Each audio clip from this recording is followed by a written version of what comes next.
phone weeps a lonely blues. Down on the street with nothing to lose. Saw a flash of fangs in the alley's grind.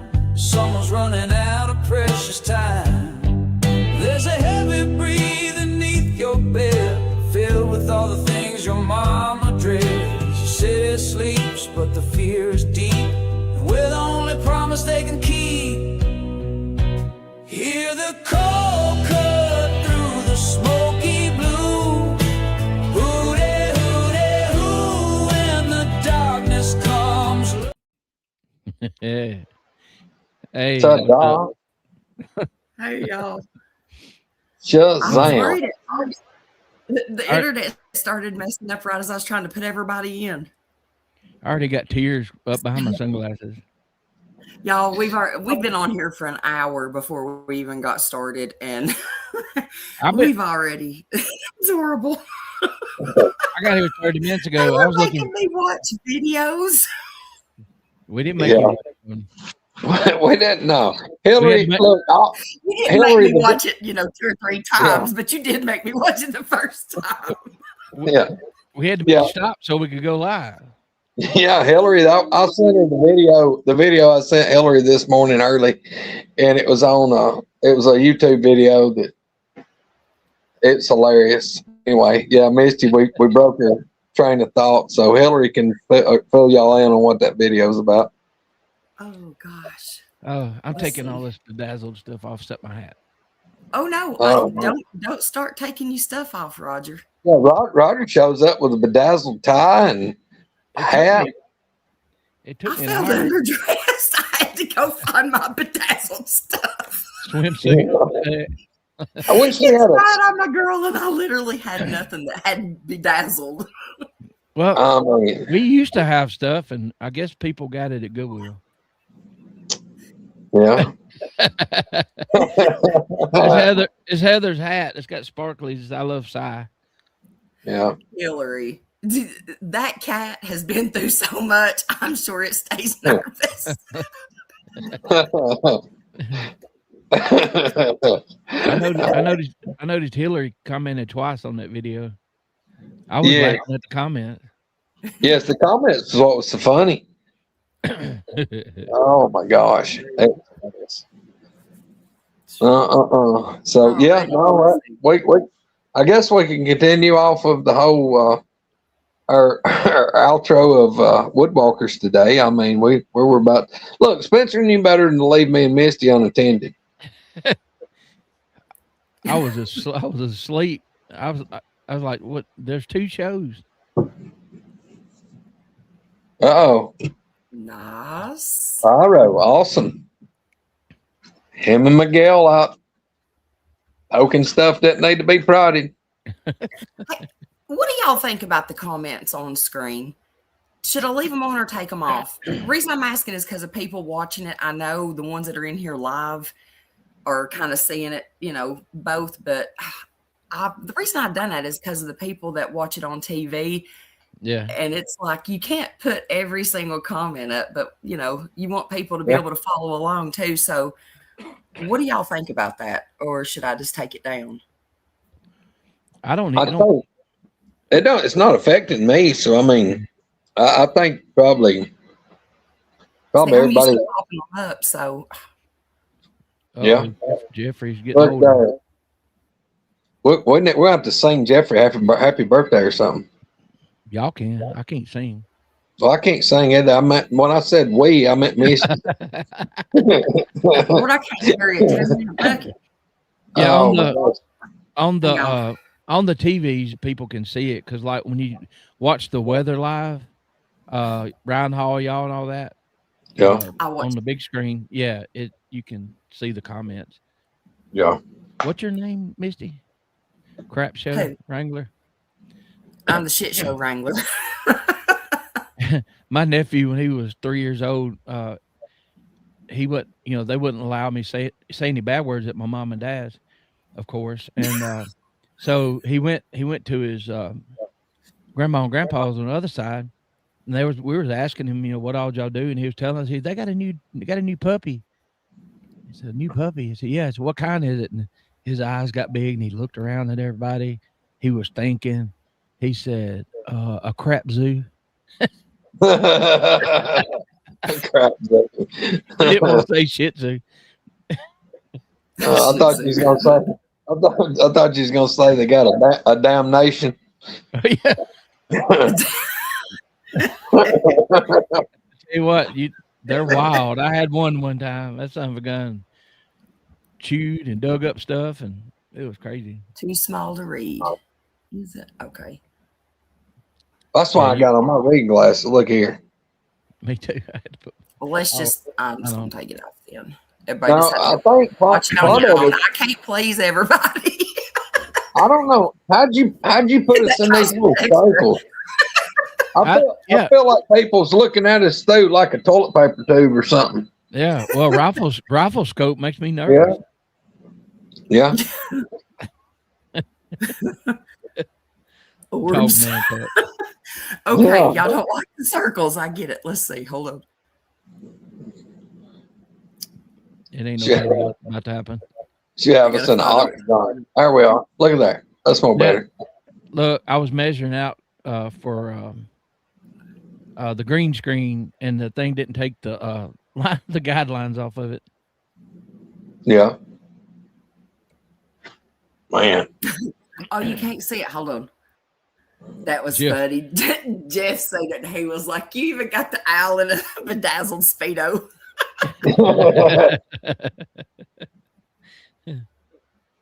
Yes. Keep moving us around.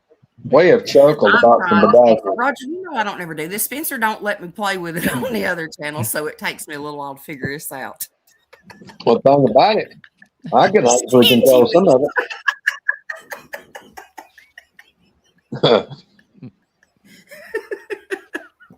Damn it. Gotta be good. Look, right now, I mean, I'm on a screen where I can push parts of it and make it change too, but I'm like somebody's been abducted and I'm in a spaceship, don't know what to mash. Well, hey, everybody. Let's see. when I Pyro first Patrick. started- Go ahead, Roger. I'm sorry. No, I think when I first started doing this, I think I ended a show accidentally one time, messing around. I didn't know, which buttons to push.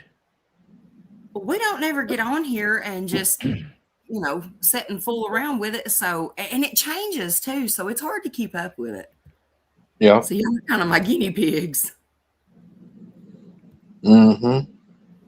Skitter, Kenny, Chad, Bobby, Yeah. Kenny, Patrick. I don't have to be as quiet tonight. Heather's off all this next week, so. Oh man. Oh, good. Get around here with us. Huh? Get around here with us. She ain't gonna do that. She's shy. Oh, Lord. Well, we'll get that out of. I ain't. It's 6 years I haven't. She sits around and listens to everybody. I don't think she knew what to think about me at the meet and greet. I swear, I come up though, and I was hugging all over her. And the bad thing is, look, y'all, I'm supposed to wear glasses, and I don't. And at nighttime, it's even worse. And so, literally, this was the first time I met Heather, and I'd already hugged her once. And then when she come walking up, and I come around and went to sit down, she had moved seats, and so I thought she was somebody else. So I leaned over, and I'm like, "Oh my God, hey!" And I hug her again, and she looks up at me, and she's like, "Really?" She didn't want to say nothing, but I was like, "Man, I know she thinks I'm just trying to fondle all over her because I've done like rubbed on her twice in like 5 minutes." Well, and what was wild, we never met each other in person, and I said, "Hey," I said, I'm gonna go over and say hi to Misty and JR, and I went over there, and she was cooking bacon or something, guess. There's a shot. Yeah, and somebody was talking to me, and I just nodded at JR and Misty, and then talked for a little while, and then went on back. And I got over and sat down. And I'm like, "Oh my God, I need to go back over there." I didn't even say anything to them. I felt bad because it's almost like we all knew each other, So Yeah. Y'all, look, Misty talking about supposed to wear glasses and don't. One of the funniest things I ever seen my dad do. it was a couple of years before he passed away. My mother's always had like bad, her vision's been poor her whole life, but she's like too vain to wear glasses. And my daddy would get so mad, he'd go buy her a new pair of glasses and she could see, but she wouldn't wear them on purpose, would not wear them. And my daddy would get so mad. I was up there one day and she was over watching the TV and she was squinting. Her eyes looked like somebody had smoked dope for 3 months. Solid, she's squinting down, trying to say something. And Daddy said, he looks over and says, "Where's your glasses?" "I don't know." He said, "I just bought you new glasses last week. Where are they at?" "I don't know." He said, "Well, no, you don't wear them." He said, "Why don't you wear them?" She sat there with her lip pouted out.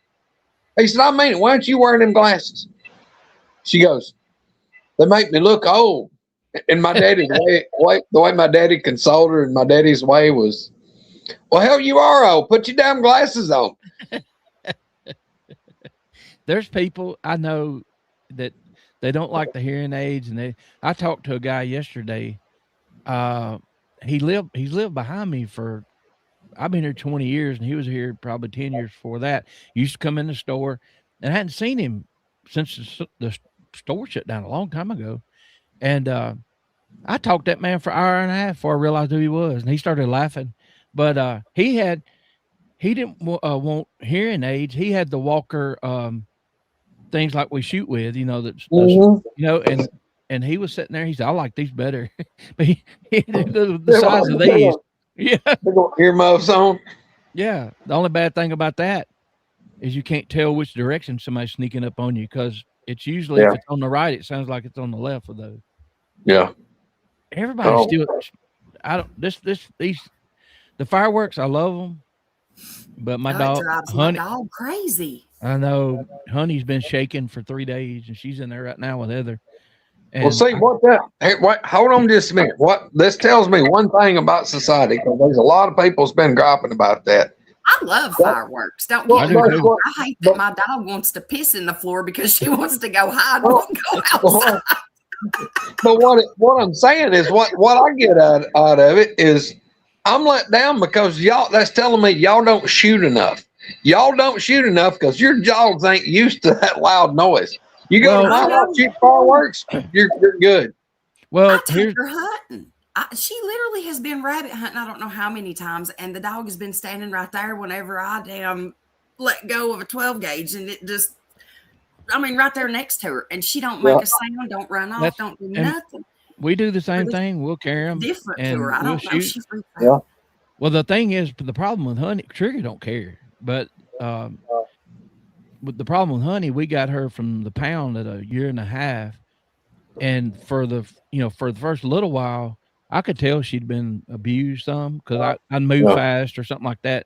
And she, but these fireworks, if she hears something outside, she'll let me know. But now we talk. You talking about the dog? You ain't talking about Heather, right? Yeah. Okay. I think it's because they feel it. You know what I mean? I think they feel it more than just shooting. If you notice a lot of them fireworks, you can feel them. It's more like a deep rumble than just shooting a gun. You think about their ears. I play music. I turn it wide open in here, and they'll go to sleep. But something about that. The train, it'll boom. Sometimes when they're out there hooking up or whatever, there's loud noises. It's something about the fireworks. I wonder about Hillary's cat. I bet Hillary's cat's impervious to loud noises. Thunder probably don't bother it. It may not be. I bet Hillary's cat hides a bottle of damn catnip somewhere just for special occasions. Yeah, it might not be the sound, Greg. It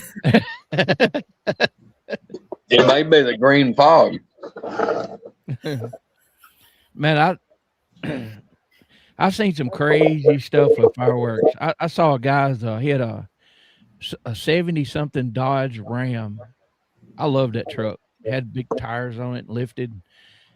He put the big box of fireworks in the back of it, and 1 in a million chance something went in there and it burnt that truck. It was a hell of a fireworks show. It burned it. It was bad. Y'all look every year. Now I posted on the Facebook page. I posted the last 2.5 minutes of the fireworks show up here in town. And we do, for a little town, I mean, that fireworks show lasts for 20 complete solid minutes. It's professionally shot. They spend about 30 grand a year on that fireworks show. And look, by me being like the safety guy in the fire department, the fire department, we have to lay out with the city on how they have to be shot, where they have to be shot. We have to have a fire marshal actually sign off on it. And they come out and inspect the site. You got a certain perimeter that you can't have anybody in, and it depends on, it's got to be so many 100 feet from a building. You got all these guidelines. And if somebody gets hurt and you're not following the guidelines, you're in trouble. Yeah. And every year, we have to have firemen posted out watching to keep idiots from crossing the line and trying to get closer. And we had a guy last night, one of my buddies in the fire department. He's like, man, people stupid. I said, yeah, but what happened? He goes, well, had some old moron signing up through there, went around behind the school and was sneaking around the building like him and his wife and kids. He said, I run him down. I was like, what are you doing? Oh, he's going to get up here where we could watch these things close. They felt like we're too far back. He's like, dude, we've got caution tape up. We've got it roped off. Yeah, but that's back yonder. He said, look, dude, these fireworks are the giant mortars. You don't need to be closer. If you're closer and one detonates low, you're hurt. Yeah. Stay back. He said, if you go past this line, I see you up there, I've got a radio and we're gonna have to shut the show down until we get people back out. Well, I mean, why ain't they gonna hurt nothing? And then they want to argue with you. And like what's all, it'd be all right. Like, no, retard. No, can't do it. And you're trying to protect people, and it gets old sometimes protecting people from themselves. I know that's mainly what you have to do. I know I've seen two major malfunctions, and when something happens, usually it's not the ones up in there. It's like you said, it's the ones that don't get off the ground. Yes. And when that happens, some of the rest of them are going. I was in Memphis, July 4th, 2004-ish. And my buddy lives over there. He had a friend that had a high-rise condo, and you could see Mud Island, and they were going to have a fireworks show. Man, it was great.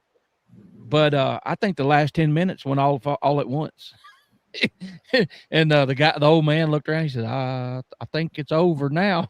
So, yeah. But they were out there on that island where they could control. I don't remember if they had a barge or not. But then we were in Orlando in 1996 on New Year's, and we were staying at a hotel across the road from SeaWorld.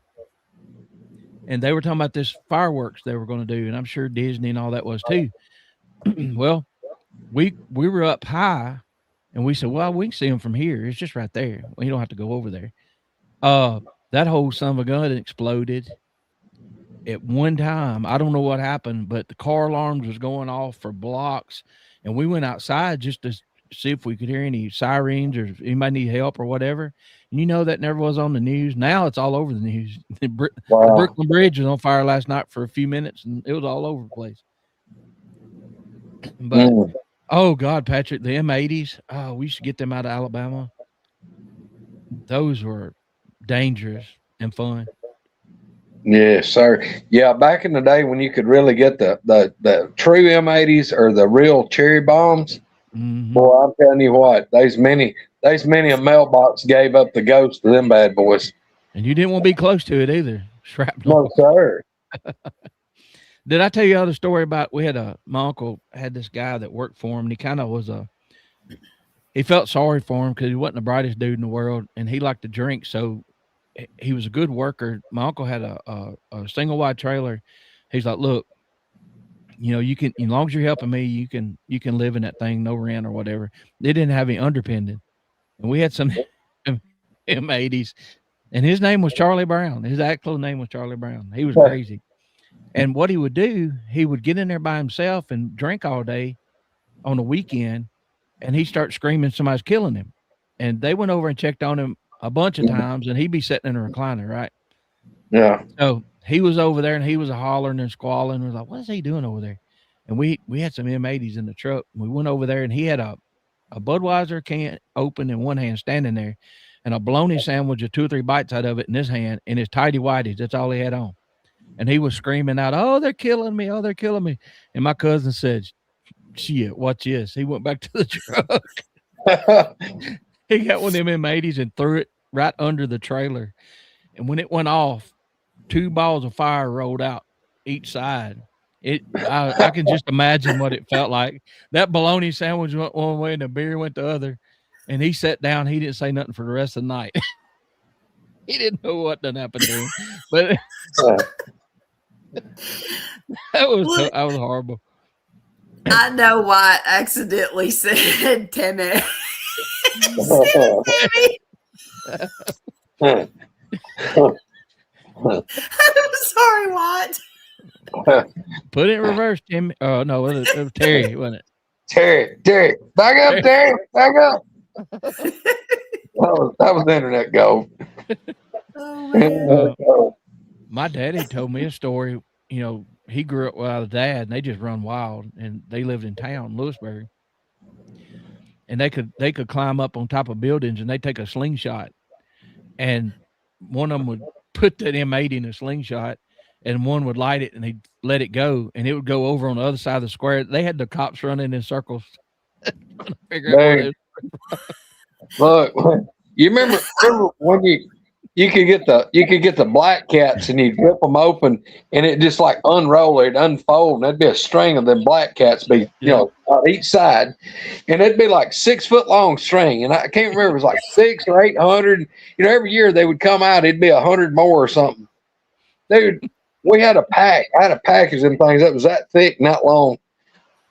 And I was sitting in the back seat of my buddy's Camaro. Now, this would have been about 1990. It was probably, may have been in 11th grade. Anyway, 4th of July, middle of the day, we ride by one of the principal's houses. And I may or may not have told my buddy it was driving. It was two of my buddies in the front. I was in the middle of the back seat.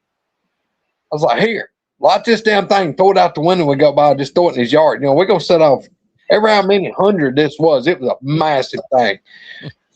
Well, he's driving, got one hand on the steering wheel, and he reaches over with these firecrackers with the boy in the passenger seat. He whoops the lighter over, and by the time we get right even with this guy's house, we slowed down to about 15 miles an hour. That boy lights it. The fuse goes quick. Yeah. Well, as soon as it sparkles, he goes like this to throw him, and the dumbass hit the roof of the damn car, and it knocked him out of his hands, and that whole big wad of firecrackers went in the damn floorboard amongst the gas and brake pedals.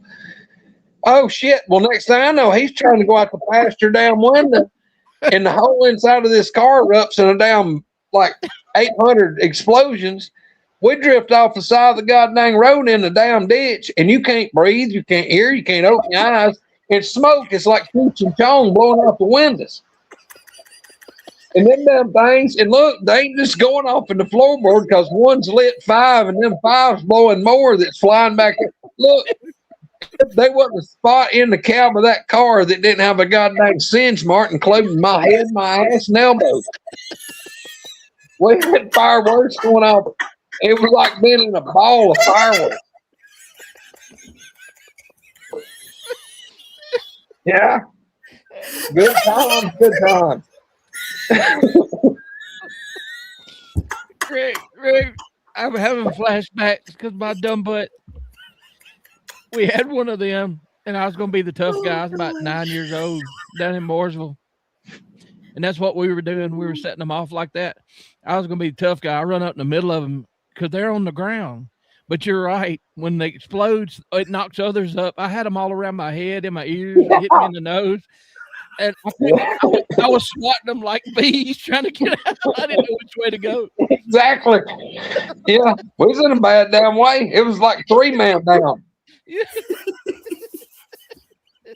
Oh, my God. How do you explain that to the insurance company or mom and daddy? Yeah. I tell you, one of the worst things in the world, talking about explosions. Mom and daddy had like five. Don't blame it on us, Hillary. We know that cat. Yeah, Yeah, that's right. yeah. And the cat knows us. Yeah. Look, it's a damn shame. It's a shame that those Sally's brothers is dead. She'd be raising money for that damn thing. You talking about? You know how many times I've almost been killed by like Aquanet? I mean, Oh, so they had a country store, and back in the day, nobody, EPA, they didn't come down to Mooresville, so you'd burn trash. You didn't take it off, and everybody yeah. in the neighborhood would burn trash. And one guy, he had a roofing business. It stunk. He used to stink the whole place up. But anyway, people would say, "Can I put a trash bag?" Well, as long as there's no anything explosive in there, and yeah, there's nothing in there. And every now and then there'd be something like an Aquanet can, and Daddy was like, "You go back and burn that. Step away from it." You ever seen The Matrix? I didn't. Yeah. I didn't see this whiskey bottle come out of that trash can when it exploded, but the pressure hit me in the chest, and I fell over backwards like this right here and landed in the middle of the road. And Mama run and grabbed me up, and other people were like, "You all right? You all right? Did that bottle hit you?" I'm like, I didn't see no bottle. What are you talking about? They said when I was going back, there was a whiskey bottle helicopter, and it went right above my chin as I went back. and I didn't get to burn trash no more. But Look, Roger, I messed up a few times. I know exactly what you're talking about people having to burn barrels at their houses. And just for pure meanness, we would on purpose save spray paint. I grew up in the country. We spray painted every damn thing. We would save spray paint cans and go put them in people's their trash barrels on purpose and just wait, because hell, they wouldn't ever look over in it. They just throw some trash in there and light it up. Shit, it won't take long. Them paint cans is going off. Yeah, it might take a while, but yeah. Yeah. God, Greg, I didn't want to tell that stuff. Yeah. I mean, that's the thing, though. We didn't have anything else to do. That was fun. Hey, look, talking about, I ain't gonna change the subject, but I got to tell you a damn good one. When I was at going to college for HVAC, I was working full-time job, working summertime, working 40 hours a week, wintertime, working 65 and 70. But I went to that community college there and took night classes, and you had to go 3.5 years to get a degree because, you wasn't going as many days and as many hours. Well, they got I'd been up there, I guess it's probably the last semester I was there. They got this old boy coming there, and this old boy was a big old boy. And I'm talking about, I don't mean fat, I'm talking about big old boy. He's about 6'4" and probably 280 pounds. And he's just strong like bull. That son of a gun. We was out there at the shop. Now we working doing HVAC stuff. We've got some stuff that we carried outside the shop, and they'd been working on some stuff, and they was cleaning some units. We was gonna bring them back in the building and in the actual, in the shop and work on them. Well, for some reason, there was a couple of cans of spray foam, great stuff, spray foam. And there was one that was about half full, and one I reckon it was full, and a couple of empty ones. Well, just so happens there's some half concrete like cap blocks. Well, they like sitting there and this and that. And one of the boys said, "Man, mess around, one of them things blow up." He said, just squirt that foam. Next thing I know, this big old boy has reached over and he's got this half of his cap block, which probably weighs 15 pounds. He steps nearly straddle of this full can of spray foam, picks this block over his head and comes down and throws it. When that thing hit that spray foam, it looked like Hiroshima of spray foam. There's a cloud of this sticky ass spray foam just go whoof. Y'all, if it went completely up his nose, he'd have choked to death because it swelled his nostrils nearly shut. Hey, he's got that shit in his hair. It's on his face, swelling up. It just comes out and it swells up. His clothes, he looked like a goddamn crash test dummy. He had that shit everywhere, and it was just like swelling up. Y'all, his shoes, from the bottom of his shoes, from the top of his head at one side. It's a wonder there wasn't an outline on the building, like spray foam with a vacancy of his outline. He got it all.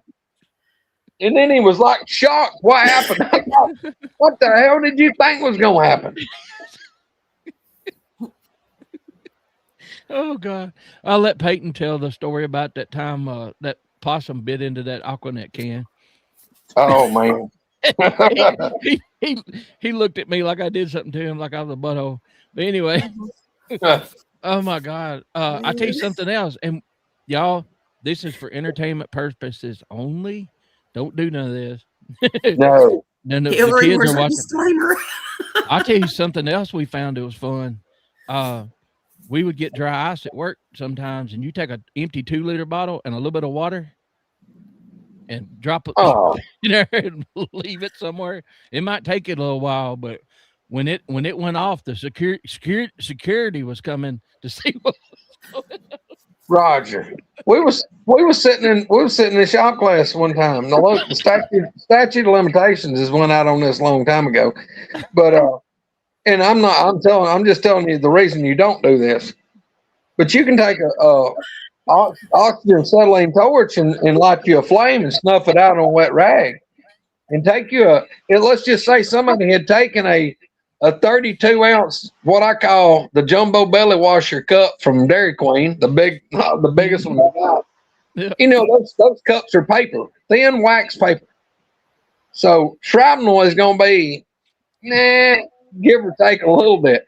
But if you drink all your drink and throw your ice in the trash can and put that cup on this big metal shop table and turn it upside down and carry it over to where the outside rim is just barely sticking over, so you got this little gap. You light this torch and get it ready to braise or cut, and it's burning this pretty flame. Well, you snuff the flame out and let that gas that's blowing out, you just stick the nozzle in that little gap. And you go 1 Mississippi, 2 Mississippi, and pull it away. Well, then you light said torch, and you just wave the torch flame just remotely close to this cup, that little hole that you blew that acetylene in. Well, when you do, I'm talking about, it's like the Enola Gay has just flown through and dropped the bomb in that building. When it blows dust off every rafter in this building, and people are turning chairs over, and the instructor falls out on the floor, and the people from the class next door come running around, won't know who's wounded. Yeah, they look at you. They go to asking the hard questions of what in the hell blowed up. I mean, And you're Greg, going, there's stuff like that, like shop class. You go to school with eyebrows and go home without them. oh yeah, yeah.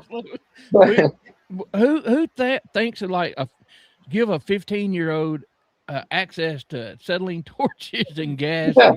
That's what I'm talking about. Oh my God, the guys I went to school with, it's a wonder any of us made it out of school. Yeah. I know. What was I going to say? I can't remember. Oh, back in the 70s, we had the country store, and I was a mischievous little sucker, I guess he'd say. And there was a man, he'd come around and he would bring candy and knives and anything you'd want. He was from North Alabama. Great guy. Oh, he was an older man. He's first guy I ever bought my first knife off of. I gave it to Peyton. I gave him $7 wholesale, an old hickory 3-blade Stockman. It's still, still got it. Peyton's got it. Well, he would always come in and he dealt in cash. He didn't take checks. So when Daddy paid him, he would pull out his day's worth of money. Back then it was fine. And I don't know how much money he had. I was waiting on him. I saw him do it a lot, and then I'm like, I'm gonna get him. So y'all remember back in the 70s when the little short Sundrop and Pepsi and Coke bottles had the styrofoam on it, and you could work it. Oh yeah, yeah. You get it down about 3/4 off. If you took it and slapped it and cupped it, it would sound like a gun went off. Yes, sir, 100%. I snuck up behind Mac. Daddy saw me coming. He didn't say nothing. He was counting that money and getting everything organized. I slapped that son of a gun as hard as I could, and money went all over the place. And then it scared me because he grabbed his chest. I thought he almost had a heart attack. Oh. And after it was over with, he was mad, and but we were customers, and he left, and Daddy said, I wouldn't do that again if I had you. I was like, all right. But I thought it'd be funny at the time. But you know what? We could stomp milk cartons and give teachers a heart attack. You remember that? Oh yeah, Roger. That's like taking a straw and winding it up and pumping it. Pumping it. Yes, sir. Yes. If you ever had a jumpy teacher, it's like Yeah. Hey, look, don't tell me you didn't ever take and fold up ketchup and mustard packets and wedge them behind car tires and let them pop when people move a car. oh my God, I shouldn't tell this. This is horrible. We were in first or second grade, and you know, I grew up with a bunch of idiots, and so I was half idiot myself. And we were in line going to get our lunch, and there was this girl. She was dressed really nice, and I didn't mean to do this. I spotted a ketchup packet on the floor up in the line, and I'm like, okay. So nobody picked it up. So I stomped it, Greg, just for fun of it. And it ran up her tan britches leg like you was drawing on. Roger. That's the first whipping. That's the first whipping I ever got in school because they said I did it on purpose. You need to call that girl right now and apologize. She's probably got you on the list. She just I need to mark you off that list. What was bad? She was crying and saying she was gonna get in trouble at home because none of us had a lot of money. You know what I mean? Yeah. And she had tan pants on. I'll never forget it. Actually, she's in Alaska right now. I saw her post on Facebook, but that's the thing. God. Look, if I hadn't forgot that, the odds are she didn't. And I apologize. No, you didn't forget it. You traumatized her. Well, it's like when I hit that guy in the ear when we was in the restaurant with that mayonnaise. That's so horrible. And I didn't do it on purpose. I didn't even stop the packet. I was just trying to mix the shit up. I don't know how my daddy did this, but I broke my foot in the creek in Gatlinburg, and I stepped on one of those round creek stones. Yeah. And I guess the pressure, it broke that outside bone. It sounded like a 22 went off, and Mama didn't believe me, so we stayed a couple more days. I was hobbling around, and we went in a Cracker Barrel on the way home, and there was a bunch of people with us. And my daddy, if something happened funny like that, you know, if my daddy got hit with something like that, he wouldn't have wiped it off. Everybody would have been laughing. I don't know how he did this. He went to open up some of the butter for a sweet potato. The little packets of it, you know, you peel it off, and somehow it was under pressure, and it hit him all upside. It was in his hair. He got to crying, laughing, and we were laughing at him. The restaurant was laughing, and my mom was like, "Doug, you gonna clean that off?" He said, "No." We'd sit there, and get all over it. I would have laughed at that and been in severe pain, but yeah, when we got home, I said, "Mom, I broke my foot." I said that sound. How does butter get up? I don't know. I saw it. Is that whipped butter? You know what I mean? Yeah, they whipped you hard. Yeah. It was excited. I heard it pop. And I looked up, and it just went all up the side of his head. And I don't know if you could recreate that. Oh my God! But when I got home, I think I told y'all this. I got home, told my mama my foot's broke. Oh, you ain't, because I had eased out on the balcony to check out some girls at swimming pools. So said, your foot ain't broke. You know, a young guy, he'll do what he's got to do, right? So, Yeah. So we got back, and I said, "Mama, take me to the hospital, please. My foot's broke." I said, "That sound you heard, everybody thought was a gun went off, was my bone broke." I said, I know what it was. So she was mad at me, and she took me to the emergency room. And I told the doctor, told him what happened. They did an X-ray, and she the whole time, I know your foot ain't broke. You've been getting around too good. And I'm like, he come in, and he was here. Now she's a caring mom. She thought I was BSing her. He walked in, was looking at the X-rays. He looked at her real mean. He looked at me. I was about 15. He said, "Mr. Williams, let me show you where your foot's broke." He was pissed. And all the color went out of her face. And he said he was showing me. He said, "See, every time you're taking a step, you see how it's sharp right there. This part right here is cutting you. Every time you take a step." He said, "You're in a lot of pain, ain't you?" Oh, I played that for weeks. I'm like, yeah. What can I do about it? But man, she felt so bad. But I mean, y'all can already tell I was mischievous, and I was always in trouble for something. I would take a butt beating for something I didn't do because I knew, well, I got away with 12 of them, so the odds are I'm gonna get one. But, when your foot's broke for sure. Yeah, did I tell y'all about oh God, it was bad. I got a picture. Somebody took a picture of me in back of my uncle's truck, and I was looking at the camera like I could choke whoever was taking the picture, and that was right after it happened. But you got to be careful, like the burn barrels. I think I told this on one of y'all shows, but my daddy was like, "Hey, it was summertime, school was out, hotter than crap, humid." He said, "Hey, you ain't got to do nothing today. Just make sure you get these boxes burned." I'm like, "All right." So I waited a little while, and it was cool in the house, and I got out there and I tore them up and put them down in there. So I'm like, went in there, got some gas. And I poured that gas on them boxes in the bottom. And then I'm like, I was probably 10 or 11. I didn't have any matches on me or anything. So I had to go in the house to get the matches. When I went in there, I'm looking for them. Some cartoon was on. And I sat down for a few minutes. I went out there and I looked down in there, and the gasoline had evaporated. It was dry. So Roger goes back and gets more gasoline. Oh, my God. As humid as everything. This how you learn the hard way. So I poured that gas off down in there. I looked down in that barrel. I knew I took the gas back into the shed to get it away because I didn't want to blow myself up. Greg, when I struck that match and I looked over in that barrel, I dropped it. It went about a foot in that barrel. And the next thing I knew, I was on my back. About 10 yards away, eyebrows singed, hair singed. It was like an elephant kicked me in the chest, picked me up off the ground. Roger. That was my two brothers I've got two older than me and one younger, but the two that's older than me, one of them's 12 years older and one is 9 years older.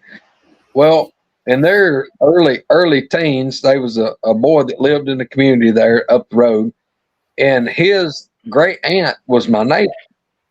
And he would come down in the summer and stay with his great aunt, which was only about 3 miles from his house. But he'd stay with her. Well, that meant that he was coming to my house and he was palling around with my older brothers. Well, this old boy, he was about a half a bubble out of plum. And he had one eyeball that looked that way, like up and around and this and over here. That the tie rod end was messed up bad. Like my when teacher. he looked at you, you didn't know if he's talking to you or somebody where. And he'd do anything. Well, somehow my brothers convinced this old boy that it would be a wonderful, great idea to take the burn barrel that Dad had and dump the ashes out of it, which it didn't have a lot in it, but it had some ashes and stuff and soot.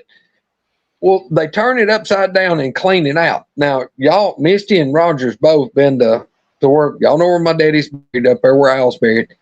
Across the road where Dad's born. And y'all know what kind of mountain that's on. You're overlooking. And our pasture slopes down a hill, and it's 300 yards to the nearest tree. All right. They conned this old boy into crawling in this sooty barrel, and they're going to roll him down the hill. And they did. Well, I don't know if it was round number 2 or round number 200 where he's like a washing machine rolling down this hill inside this 55-gallon drum. But he gets sick, and he goes to puking. So not only is he covered from head to toe in caked soot, on now. Yeah, soot and everything else, he's throwing up like profusely in this barrel. And it's just like a washing machine of nasty just churning him up. Well, he stops when the barrel hits the trees. Well, they run down there, and here he is, comes out in a moaning ball of nasty, and it's like, we better get some help. That's gonna be my new band name, a moaning ball of nasty. Yes. But Yeah, I mean that's what farm kids do. You know, I mean you got to look for ways to make excitement. Oh, yeah. Oh, I don't know how spare. many tractor tires we've done that shit in, and you might make it to the bottom and you might not. Yeah. Peyton and Michael almost killed me with a damn tractor tire one time. Yes, We- that's stupid. I Don't do looked that. outside at 300 yards from my back step. Like Greg said, theirs went down. Ours went flat and then up. And I said, where did Michael? They were like 9 years old. I was like, where did Michael and Peyton go? And I had an old tractor tire out there for exercise, you know. And I look up the hill, and them two idiots are at the woods line and got this tractor tractor tire pointed right at my house. Oh, Uh-huh. I come out the back door. No. They pushed it. Here it comes. God. I'm like, it's going to go through the damn house, and Keely's in the house. I mean, she was little bitty. If they were 9, she was 6. And I'm screaming and hollering. Peyton takes off after it. And he was pretty daggum fast, but he it kept getting further away from him. And I'm like, oh, damn. And I was looking at it. I'm like, this is going to hurt. Not that I can't let it run through the back doors here. And I got just to the side of it, and I timed it just right. I did a linebacker football tackle on the front end of it. It about killed me. Oh, It God. veered off and went the other way and went out in the road. Oh gosh. I was laying holding my shoulder. Peyton said, "You hurt, Dad?" I said, "Hell no, get in the house." And then they was trying to talk Michael into getting in it. I'm like, no. Yes, we used to do that. We would cram like 2 people in there, and we would lay down and get a hold of each other's arms and ankles. And we used to push back and hold as tight as you could in that damn thing. And we wonder All when we I can broke say up. is, my God, you better hang on. This explains a lot. We're paying for it now, Misty. Yeah. Stupid No stuff. wonder we can't get around, Roger. No. Hey. Well, it's not like the time I tried to catch. I was out here in the yard and I had a canopy up. It was hotter than hell. And I don't know. I think I was working in the garden or something, and the wind got up. Next thing I know, I'm coming walking around the house and I see the wind. About the time I come out to get it, the wind caught the canopy and it went airborne. And the first thing that went through my head was like you with that tractor tire. I thought, how in the hell am I going to catch his canopy? Yeah, because you don't want it to tear up stuff, but you sacrifice your body. Like, Yeah. My mean- thing is we had a camera and I caught every bit of it on camera. well, if Keely hadn't been in the house, I'd have let the thing go. You know what I mean? Oh, You know, if she'd have God, been over here yeah. safe, I wasn't worried about the house. Then one time somebody brought a little motorcycle over with them little weed eater engines on them, and it had a back on it. Thank God. And somebody said, "Let Keely ride it." She was a little bit. I said, "No, she don't know how to control that. No, it won't be. It won't get that fast." I had to do the same thing with her. I had to tackle that damn mini bike, keep her from running off in a. We had an old we call them the cutters, sickles. Not the ones with the teeth on it. The old Yes, school.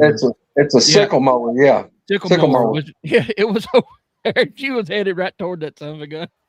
Here I Oh, my was. God. I run and jumped and grabbed the back of that back that was up where somebody could sit on it and brace, Yeah. and got a hold of it, and my weight, it snatched her off of it, and she gets up crying with a little dirt on her and is mad at me. I'm like, and my heart's in my throat because I know if she hits head first into them things, we might not have her anymore. So, you know, I was panicking but thinking too, and the only spot I had to get a hold of it was that. And man, you talking about growing up in the country is like boring, and then all of a sudden it's like life or death situations. Roger, the thing about it, what people can't grasp the deal, because we got to coddle all these children now. We can't let them play with stuff that'll kill you.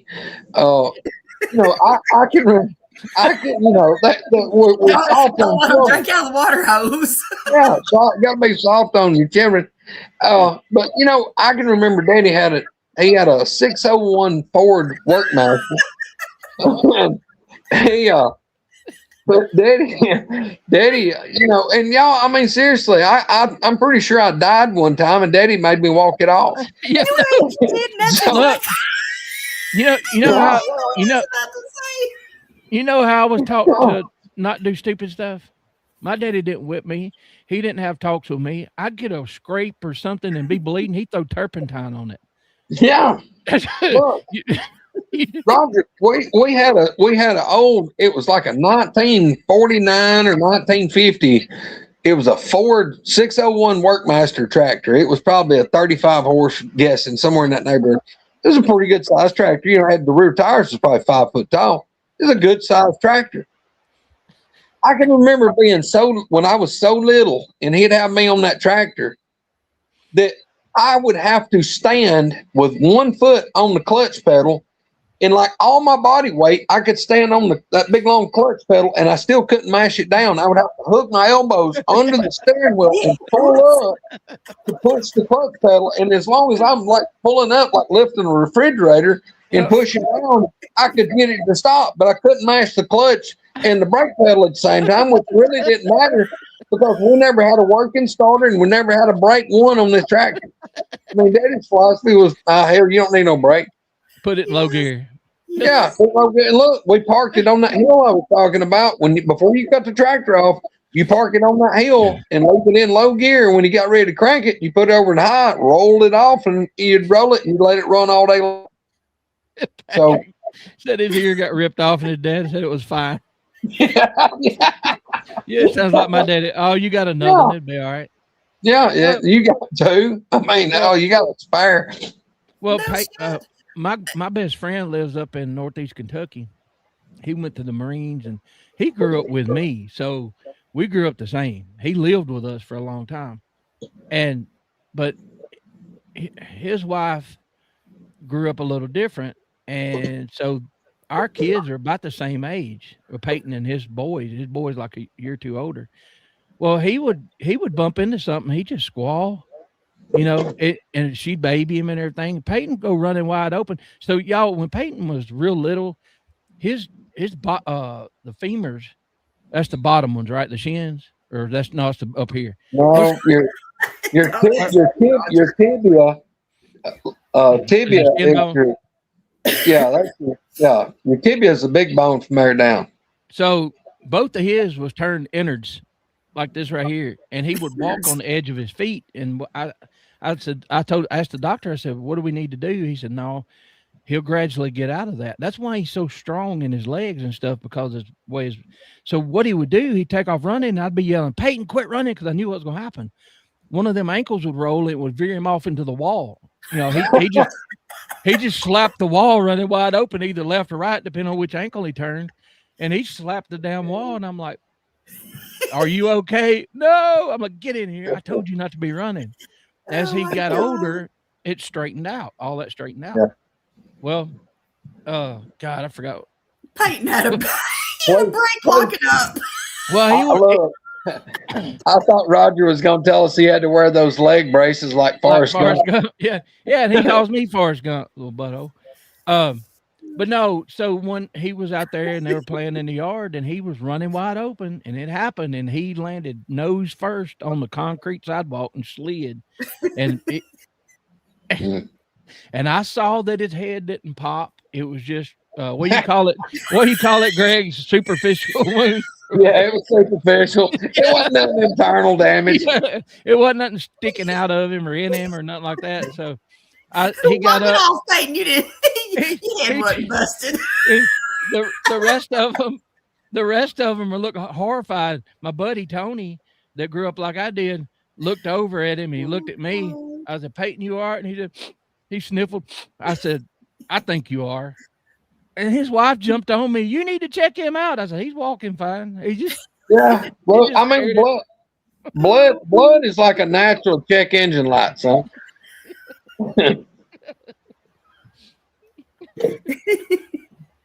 Hey, look, there was another boy that was one of my oldest brother's best friends. He was he was on a tractor with his mama. Now look, his mother was driving a tractor, and she had a disc. I'm talking about a Hera disc with the big round blades pulling it. He was standing on the tractor, like the hitch part, holding on to the seat, riding while she's discing. He fell off. She drug the disc over him. Yeah, drug it over him. And he lived. And he lived. Oh my God. I'm just going to tell you, that wasn't the same result as eating a fucking vitamin.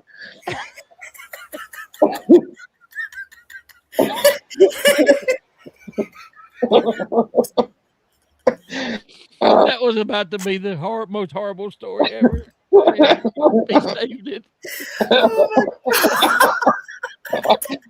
How many times have you been run over? I was run over one time with a car, but not the whole body. But Not like you done the deer, huh, Roger? Yeah.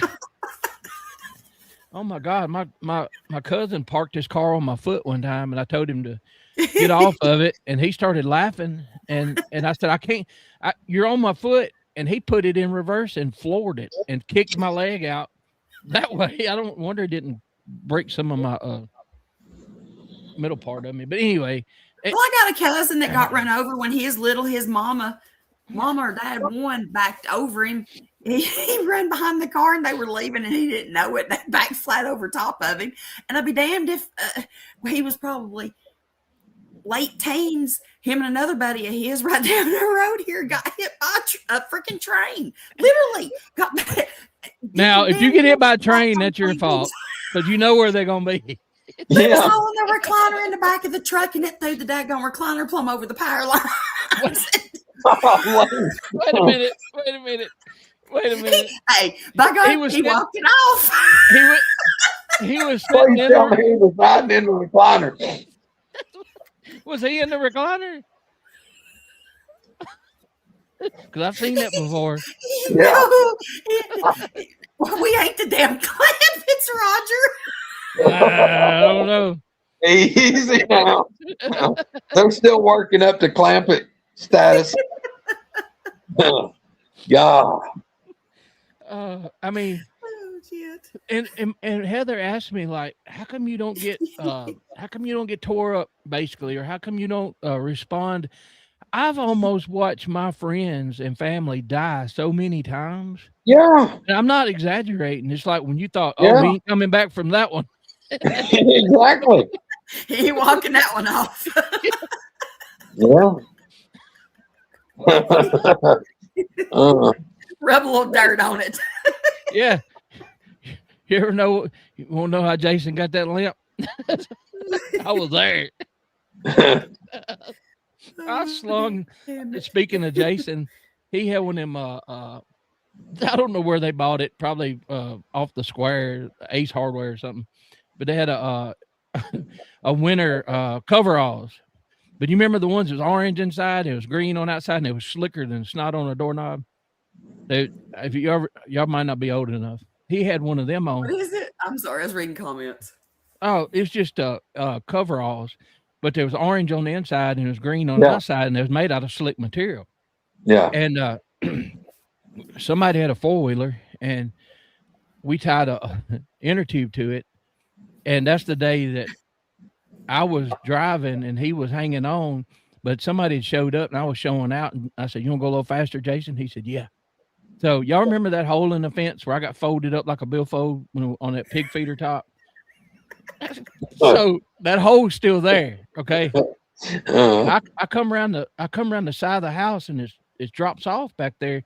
So I just geared down a couple gears and get into it, and that back left tire would dig in, and I'd be slinging mud and snow on him, and he would pull my rear end around, and I'd get her straight. I'd go sideways across that hill and then get her straightened up, and we was fine. We did that all day long. I don't know if I got into it a little harder, but I was coming around, it started digging in, and all of a sudden the rear end got light. I turned around and looked back. He was on his back. He come off that inner tube on his back, going head first towards the fence. He went through the hole in the fence, went across the barn lot, and popped it. What stopped him was there was an oak fence post or something over there. He hit his head on that fence post, and his legs come up like that. I thought I'd have killed him. He got up. I don't think he knew where he was at for a little while. Everybody's running down there trying to see if he's okay. Oh my God, Roger, look, there's a buddy of mine, and he would do anything crazy. But the lake I live on here is a massive lake, and there's spots in this lake. It's really wide, and the lake's really deep. But we was down there on the lake one time. And these boys had a ski boat.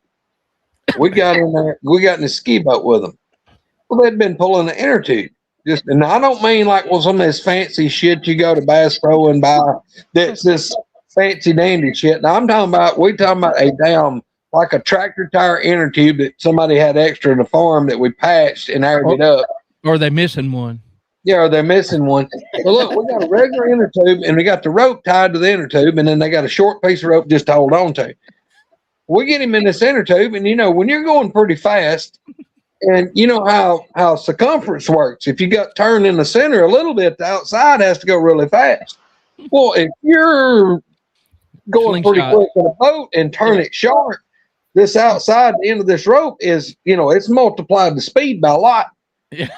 Well, what if we gain the distance from the boat to the tube again? So we put 2 ski ropes and tied one to the other and doubled it. Oh, yeah. Look, we're going through there about 40 miles an hour, which is hauling ass, pulling somebody on the inner tube. And the boy driving whoops the damn wheels so hard that like the 3 of us is in the boat nearly go out the side.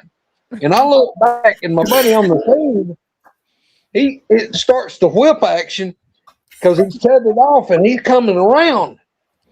Well, out of this down, say 180-degree half circle, when he gets about 60 degrees into this half circle, this tube went from round till it stretched out. It looks like a big rubber black giner, and he's like standing with his feet in it, hanging onto this rope. But here's the thing. The centrifugal force is so strong that he's not touching the water anymore. He's about 6 foot off the water and ain't touched the water in a while. And it's just slinging him. And y'all, that thing comes around. Well, here in a minute, I guess it caught the air just right, and it starts rotating. And he comes off of it. And he proceeds to go probably another 60 feet. It's like David and Goliath with a sling whip. He's flying. When he comes down, he hits like a rock and skips, and then comes back up. And then when he hits the water this time, it's like parts of him like go in, and the parts that's out keep going, and he's going blah, blah, blah, blah, blah. Y'all. He went probably 75 yards before he got enough water on him to wash his hair.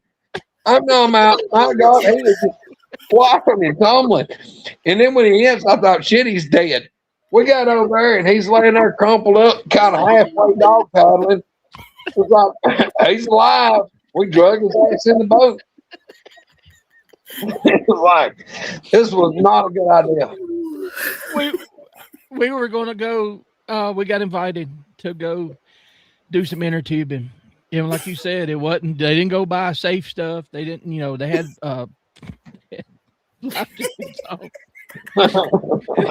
had a big tractor inner tube out there, and everybody was fine. But this guy that owned the boat, he was a cop in Lewisburg, and he had I don't know what size engine he had on the back of that boat. He talked his wife into getting on that thing, and he was being easy with everybody else. And I'm sitting over there watching, and she was about 4 foot 350. Oh, God. And so they were trying to get her in the inner tube in the water. They finally got her in the inner tube, but she went down deep in it, and her legs were up like this, and she stuck. They couldn't get. Well, Billy said, "Let go of her. Get back. Let go of her." Man, he threw the juice to that gas to that motor. Front end stood up, and here she goes, and I'm like, oh my God, he's gonna kill her. He's gonna kill her because her butt. You can hear her butt smacking the water. Because she's so deep into this thing. And she's screaming and squalling. And Billy, he had big old white teeth. He turned around and grinning. He was drunker. And I'm glad I saw this before they told me to get in it because I didn't even. But he did the same thing to her that y'all, your friend. He whipped that thing around, and her butt's dragging the ground, right? Not the inner tube. Yeah. When that centrifugal force takes effect, I guess she dug in, didn't mean to. And this thing started flipping sideways, end over end. I don't know how many times I couldn't even see her. His ass and elbows, wasn't it, Roger? The inner tube finally lost its grip, and there she goes. It's like a rag doll. Oh. I could hear her screaming, Billy!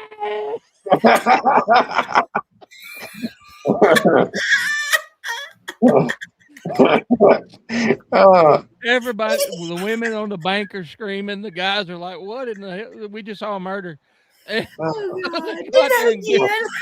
Oh my God. They're still married. I don't know. Oh my God. That was 30 years, 30. Yeah, probably 30 or more. And I wouldn't know because, well, they're the same people. That's the same people that I was at their farm. They had a July 4th party every year. And the cops at the party would sneak us beer. We was 14, 15 years old. And wow. I had several police officers like, hey, don't tell your mama. I'm like, okay, I ain't gonna tell her. So they go over and set 2 beers on fence posts. Me and my buddy Tony, I was talking about earlier, we'd sneak around. You know, they couldn't see who it was. We'd get them to go off in the woods and drink beer. So we were up there. Yo, I can't even come back on. I can't quit wiping my eyes. They're almost swelled shut. Well, that was my first experience actually riding a horse was that day at Billy's farm. And he had some mean people up there and you ain't never rode a horse? No, I ain't never rode a horse. You scared? Well, kind of. I'm, scared of heights. And you ride one. We'll get you a good one. And I'm like, I guess I will.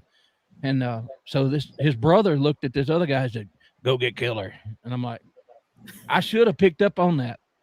I didn't. I climbed up on Killer and Killer didn't like it. And he starts doing the rodeo thing. And we run out into a gravel road and there's like a 78 Buick coming down the road. And this guy locks him up and he's sliding. And this horse is rearing up and bucking and doing this. And I grabbed that horse by the mane and I hit him right in the back of the head right there. And he threw me. I was sprawled out in the middle of a gravel road. The guy in the Buick got out. He's like, where'd you come from? Where'd you come from? I come walking up the driveway realizing what they done to me. And they're like, where's Killer? I said, I don't give a shit where Killer is. I was bruised up and bleeding. Oh my God, that was terrifying.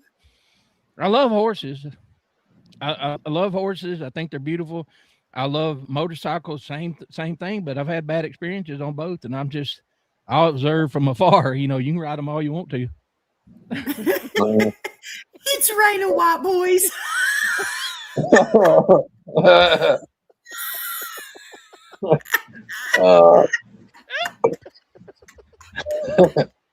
Who said that? Robert. Yeah. Misty, if you quit laughing, I can breathe. Jeez, we got to go some oxygen. We got to get now some oxygen. I'm sweating. Look.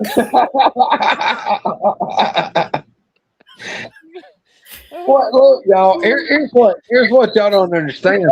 What y'all are getting a glimpse of tonight is our usual daily activity. It's just in text. At least it ain't gay welders.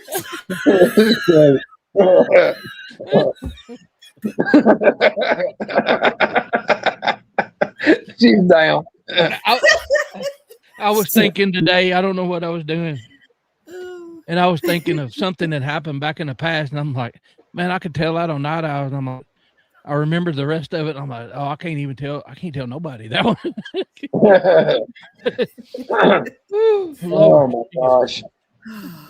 Man. But I mean, people would get bored and just start lighting shit up on fire, blowing stuff up, or seeing who could survive something. You know what I mean? It's just We couldn't afford to go nowhere to do nothing. We had to come up with something. Yeah, who had phones or anything like that? We was lucky. If you had a damn an old ass Atari somebody handed down, you was rich. Misty. Oh yeah. Misty, what would happen if you got out and you wasn't supposed to be in the creek or you wasn't supposed to be on the mountain and you sliced yourself up, broke something, you didn't have a phone? What'd you have to do? You had to walk back. You had to get yourself back. You walked that shit off. That's right. You know how many times I snuck home and got in the medicine cabinet and got alcohol and peroxide and butterfly bandages. And my mama later like, where'd that scar come from? Yourself or doctored your buddies to try to keep from getting in trouble because you're probably the one that got them hurt. Yeah, you drank my wild turkey in 101? No, I put it in a gash I had on my leg back about 2 years ago. Man, look, I bet I've used 3 bottles of super glue on myself, gluing me back together. Oh, that was heaven sent when my buddy told me we were young. He moved here from Michigan. His uncle was a vet, and he said, "Yeah, they're testing out super glue on wounds and stuff like that." I said, "No shit." He said, "Yeah." He said, "What kind of super glue?" He said, "Regular super glue." Yeah. Like, oh yeah, okay. I got scars all over me, and some of them I don't even know where they come from. But me too, Roger. But that's just like I've told Jens before about us playing football. I never had any siblings growing up. I literally was 17-year-old whenever I had a little sister born. So I had neighborhood kids. Use them as football. Boys. Yes, all boys. I mean, literally, that's all I ever had here to hang out with. And finally, whenever I was like 14, a girl finally moved in over here that I got to hang out with. But up until then, it was just me and the guys. I broke my finger. Look how crooked. I said, Mom, I went in and I was like, this is going over there. That's the one you point around the corner with. Yeah, that's the one you point around the corner with. Yeah. Hey, you there. No, this one. Hillary, that's a crab leg finger. My mama said, look, Mom, I said, I think I broke my finger playing football. And she goes, oh, no, you didn't break it. You just stoved it up. It'll be all right. She said, pop it back in place. I said, Mama, I can't. I said, it's got a knot on it. I'm telling you. I said, I can't do nothing with it. I said, I can't even bend it down. And she said, no, it ain't broke. She said, it's fine. So it was fine. Look, and how many times did you hear, oh, we go doctor, they ain't going to do nothing no way. That's exactly. Oh, yeah. No. Pop my finger back in joint. No. Roger. When I broke these 3 bones right here in my hand, I broke 3 bones right there hitting one of my brothers, my younger brother. Dude, I swear it was like a damn cartoon. It looked like Elmer Fudd. It hit something and went and blew my hand. It was like it swelled up almost instantly. That thing looked like a balloon. And I went in the house. And look, the only way I could get it to quit just absolutely hurting like everything, I would have to just hold it, like squish it. And it's like this thick, and I'm just squeezing it. I went in, I told Mom, I said, look, you got to carry me. She said, why? I said, I broke my hand. It ain't broke. I'm like, look at it. And my hand is like this big. It's like a double cheeseburger.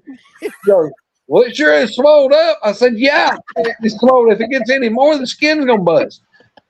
Well, she carries my ass to the damn emergency room. And by this point in my life, I've been to the emergency room so many times because I've been hurt bad a lot. That when I walk through, the triage nurse looks up and goes, Greg, what have you done now? I didn't even have to sign in. She knew who I was. Well, anyway, Mother goes to telling her because they asking questions on what had happened. And I didn't want to tell them. Me and my brother got in a fight when I drew back. And I was fixing to tear his damn jaw off. And he done that. I hit him right there. And like half my hand caught him right here on the end of his shoulder. And when I hit him, it sounded like 3 number 2 pencils went crunch. And And look, he's staggering sideways, holding his shoulder, and he's going, "You broke your hand. You broke your hand." Yep, it's broke. Well, I get to the doctor. They carry me in there, and the doctor comes in. He's asking questions, and mother's like, "Yeah, they was fighting. My boy's fighting. He hit his brother and broke his hand." Well, it pisses the doctor off. They X-ray it. The bones, instead of like right here where they went together, instead of being together, they didn't just break. No, it broke them, and they rode up and slid back on top of each other. So it's like shortened them, and they're stacked. I'm sitting. He's like, I'm on the exam table. He's like, I need you to stand up. And they slide one of them little rolling stools over there and make me sit on it. And I put my arm like this up on the bed. Well, he goes around on the other side. He's looking at my hand. It's like laying on this soft bed. He looks over to the nurse and says, "Step behind him and hold his arm." So look, she's got a bed like got me hugged up, holding it here. He takes off running to the other side of the room with him. Well, he gets over here. Well, he's got my hand, y'all. He's got it like this. He's like mashing with his thumb, and he gets a finger out here, and he's like mashing where it's rolled up. He's holding that down. And what he's doing is he's putting pressure downward, and he's out here on a finger. And he goes, "All right, now take your breath, and on the count of 3, I'm going to set it." I'm like, I get me a breath, and he goes, 1, 2, and jerks the hell out of it, and this damn thing pops, it's pow, and it slides it back down in place. And y'all, look, I had like little Tweety birds and stars and shit floating around because that hurt bad. You got 2 more to go. And he goes, "Well, we got that one." And then he grabs the next one, and he's like mashing on it, and he gets hold of my finger. He's like on the count of 3, and about the time I look at him, he goes 1 and just snatches the hell out of that one. I'm like, oh my God. And y'all, by this time, I'm broke out in the sweat from head to toe. And he gets a hold of the third one, and he mashes it, and he don't even say shit. He just jerks it. And see, but yeah. y'all, they done me like that when I broke my ankle in 3 different places.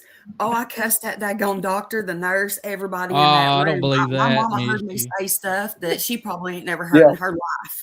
Have you cussed the doctor out in the last week? Me? Yeah. She thought about it. No, well, Roger, listen. She's right. Wait a minute. 8 days that count? Yeah. That doctor made my blood pressure go through the freaking roof. Yeah, he told you. Told you. It's bad. I'm sorry. It is bad when you literally go to the doctor over your blood pressure, and it's higher when you leave than when you get there. And I'm telling you, that literally happened to me last week, y'all. I'm not kidding. I chewed a baby aspirin and took some cayenne and was normal by the time they got me back there. If you ever get down here where Greg is not on public, in public like this, he's got to tell you the razor blade story. Look, Hillary, let me just tell you this. Tell y'all this for all of internet land. When y'all hear me, y'all ever hear me say that I was in horrible, excruciating pain, and it was all I could handle, and it was bad, and I couldn't take it, just be knowing that it was horrible, like bad, because I've had to perform surgery on my own self. That like when everybody cringed, like Rambo First Blood when he stitched up his little pissy ass arm, that ain't shit. I promise you. Everybody cringed like, "Oh my God, he sewed his arm up." I promise you, what I done, Sylvester Stallone would have still been in the corner sucking his thumb. And he didn't do it just once. Is the problem? No, I had to do it more than once. You didn't have to. You chose to. Yeah, well, it was so bad when he went to the doctor about passed out. No, 2 doctors. Oh, God. The doctor I told originally, he sent me to the specialist, and that doctor's like, "Look, did you really do that?" And I'm like, "Oh yeah, yeah." He's just like, "I don't know how you did that." Well, it wasn't easy. It was a have-to situation. Yeah, it was a have-to. It was a man down.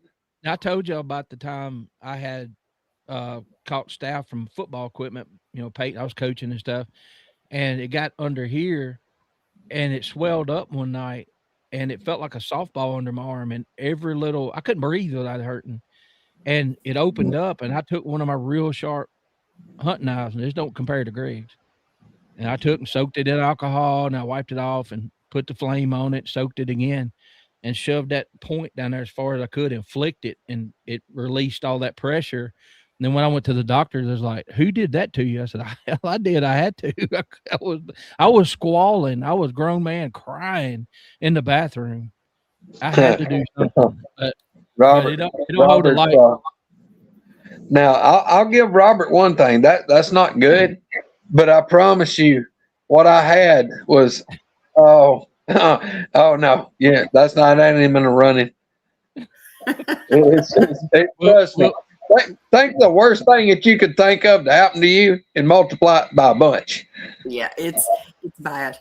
But now the poison ivy, I have to say, is pretty bad because, listen, I'm going to tell you right now, if y'all are ever in the woods with Sherry, don't follow her to take you to go to the bathroom because literally she's going to take you and park you right over top of the poison ivy patch every time. Yeah. Hey, look, if y'all ever had to like reach down and slide your kneecap back in place? Oh no. Boy, that hurts. That's got some twinge to it. I knocked my kneecap over on the left side of my leg. I got off a tugger at work and hit it on a piece of steel, and I kept going, and the kneecap went around the other side. And when that happened, almost instantaneously, the bell rung for everybody to go home. I was in a GM plant, and there wasn't much going on there, and everybody left. When that bell rung, it's like cockroaches. When you turn the light on, they're gone. So I'm standing there with my leg. I can't straighten it out. You know, and I look down and I see that knot over there. I'm like, oh no. Yeah. And I'm like, I don't have a radio. I don't have anything. And if they all get away, there's nobody in there. It was only first shift back then. So I took a deep breath, and I snapped my leg down. And when I did, that kneecap came back over that bone and snapped into place, but it broke some of it off on the back of it. And that's what happened to my knee. And I got that tugger wide open screaming for help. And I finally get a guy. He's at the top of the stairs, comes down. I tell him what happened.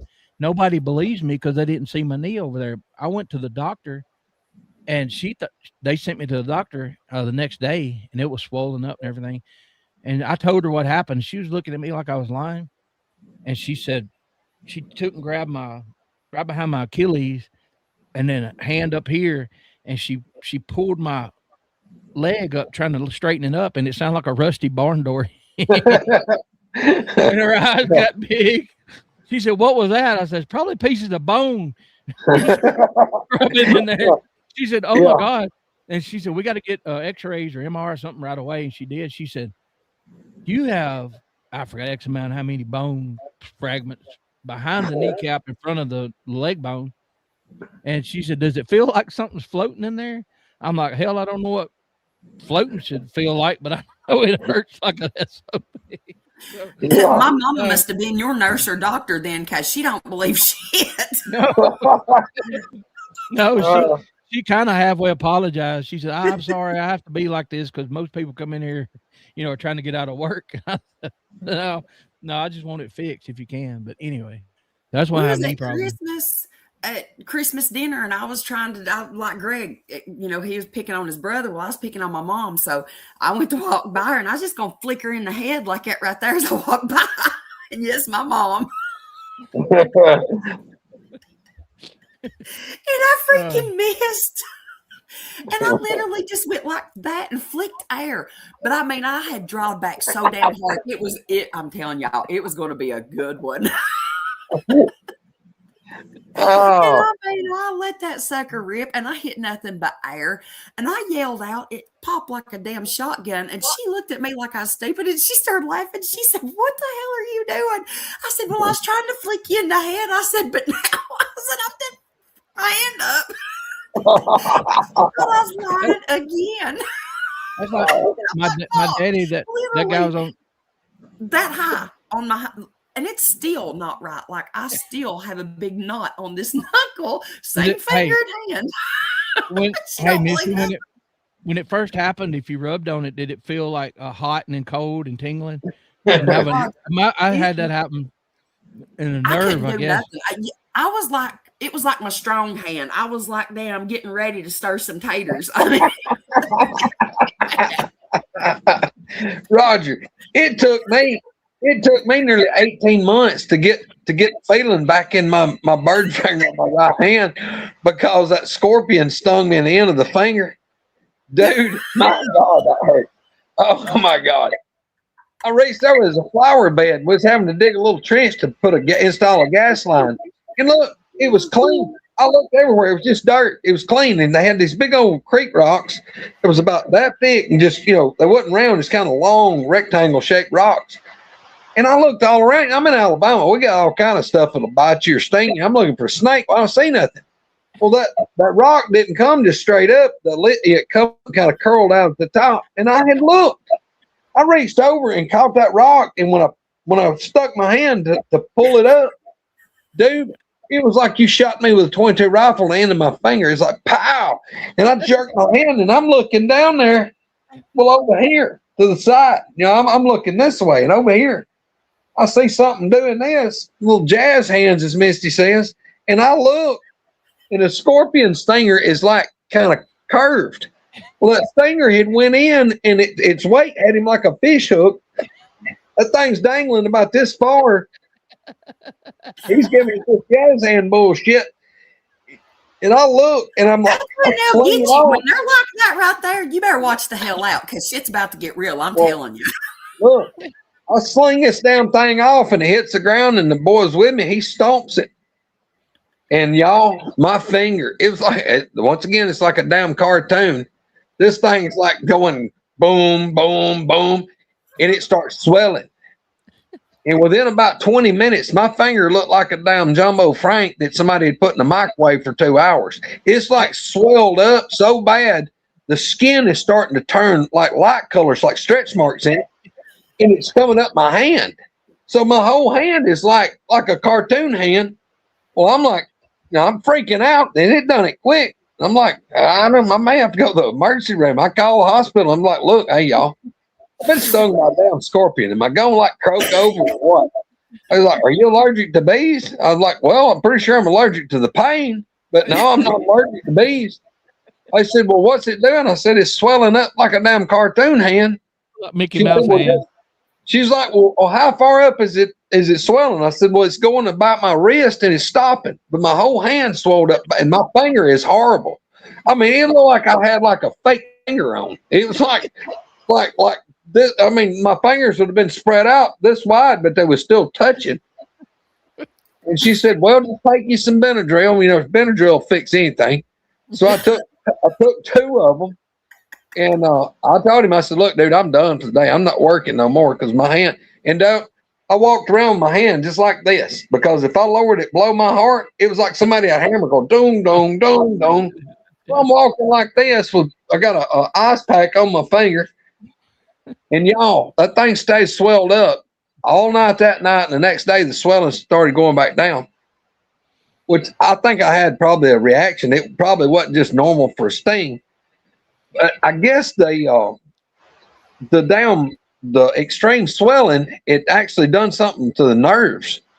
Dude, for the next year and a half, I could have took a butter knife and sawed this finger off and couldn't have told you what I was doing. It was just numb. I couldn't feel nothing. It still worked. Hillary quoting Chris Rock. Yeah, I didn't have no tussing. But anyway, but finally over time it started getting to where I could have some sensation in it, and it's been as normal as I've ever been. So here I am. And when your I hope skin, you know how you've unlocked something new that the emergency room people's probably going to be seeing now. Yeah, they're probably got a file just on Greg. They're gonna be going in for sweet potatoes. No. Well, you had to have. Let's make a list. You have to have baby aspirin. Yeah. You needed some tussin, castor oil. No tussin. Yeah. And what was that red stuff? Oh, dude, no, you had to have some all stock. You had to have all stock, like for your horses and cattle and stuff. All stock fix anything. I mean, you get 8th-degree burns, all stock. It didn't matter. Whatever. Now you go looking for something, you can't find nothing because there's too much crap. Back Yeah. then, there's only like 5 or 6 things. You know. Yeah, but you get mercurochrome, you get iodine, mercurochrome, and all stock. And look, it didn't matter. You could have had a 22 bullet log. They'd try to coach it out with damn peroxide. No, just peroxide. It'll come out. Boil it out. Yeah, it'll come out. Yeah, it ain't hurt nothing. About 4 or 5 years now, it'll back out. Oh man, Well, yeah, that's a lot. I still got a piece of pencil lead stuck in my kneecap from middle school. So the games at school, the fun stuff was like we're always trying to hurt each other or ourselves. Yeah. Y'all remember that? How much pain can you take? Well, the girls was as bad as the boys. That's who stabbed me. One of my friends, one of my best friends stabbed me in the leg with a pencil in the library. Don't tell me y'all ain't never took a sewing needle and sit there and twisted it and let it go through your finger and out the other side. Yep. Safety pins, whatever. Yep. Yeah. Sit there. Yeah, I had it wasn't a sewing needle. It was it's just like a real miniature nail. It had a head on it. Straight pin. Yeah. Straight pin. Like, hey, how'd you do that? And anyway. Of course, I cheated because I played the guitar, so I had calluses built up, and I could stick it through there. And they're like, "How are you doing that?" And I wouldn't tell them. But the purple medicine. The purple God, yeah. And like, so you have people, you'll meet them, and you'll hang around you. And I've been places with Greg, and you always kind of scanning around or whatever. And why do you do that? I'm like, if you went to school with the people I went to school with, the hurt come from back here. They would come up and knee you in the hamstring, or hit you with that finger right there and frog you in the back. Oh my God. Yeah. Oh yeah. It'll put you to your knees sometimes. And it was your damn friends that done it to you. It wasn't people that you didn't get along with. It was your friends you had to worry about whooping yays when you weren't looking. Yeah. Yeah, those boys. That's where I learned how to throw backwards elbows and everything else. Right. Look, we got bad about it. It didn't make it down. Anywhere you went to sit down, you had to be careful because somebody would be sitting around you, the side or behind you. They'd take one of them little old flat-headed thumbtacks and slide it, just flip it right up under you, and you sit on that thumbtack. Oh my God! I got figured out the boy sitting in front of me, which is now my brother's brother-in-law. My brother married his sister. Oh yeah. He the desk we had those plastic seats in them and the wooden top. Well, I'd be sitting back there like this with my arms folded. He'd be watching me. He'd look at his desk to sit down, and he'd look back at me. And about that time, he'd grab his desk, and he's trying to look, and he'd sit down, and he'd sit on a damn tack. Well, I mean, he'd wipe the seat. And what he didn't figure out, he never could figure out. I'd take, when he'd get up, go sharpen his pencil or carry some papers up, that desk would, had that swag in the middle when it come up and then it rolled over the front. Well, the front part behind your knees, the desk, the top covered part of that up. So what I'd do is I'd take one of those slick metal tacks and I'd set it up there on the edge of that little slide. He'd come back, look, there wasn't nothing there. I'd be sitting there, my arms folded. Well, as soon as he'd grab that desktop and sit down, when he shook it, the tack would slide down there on its own. And he couldn't figure out. He'd sit down, and when he would, he'd tear the damn top off that desk coming up and have a tack stuck in his ass. But we done all kind of fun shit. Greg, now we're telling these stories and laughing, and that was bad. But we got somebody here that was in Upper Pod 5. We need to hear. This is true. This is true. Hear, about some of that crap that went on. Yes, sir. No, ours was child's play. You know, let me tell you, it's a wonder whenever people used to stay all night with me, they didn't lose toes or fingers or stuff like that because while they were sleeping, how many times have y'all ever had strings hanging on like your comforters or whatever? And, you know, your mama would be like, don't you pull that damn string, you're going to make my blanket come unraveled. And they'd have to fix it and all that shit. Well, I didn't tell them nothing because I liked having them little strings. Oh, my God.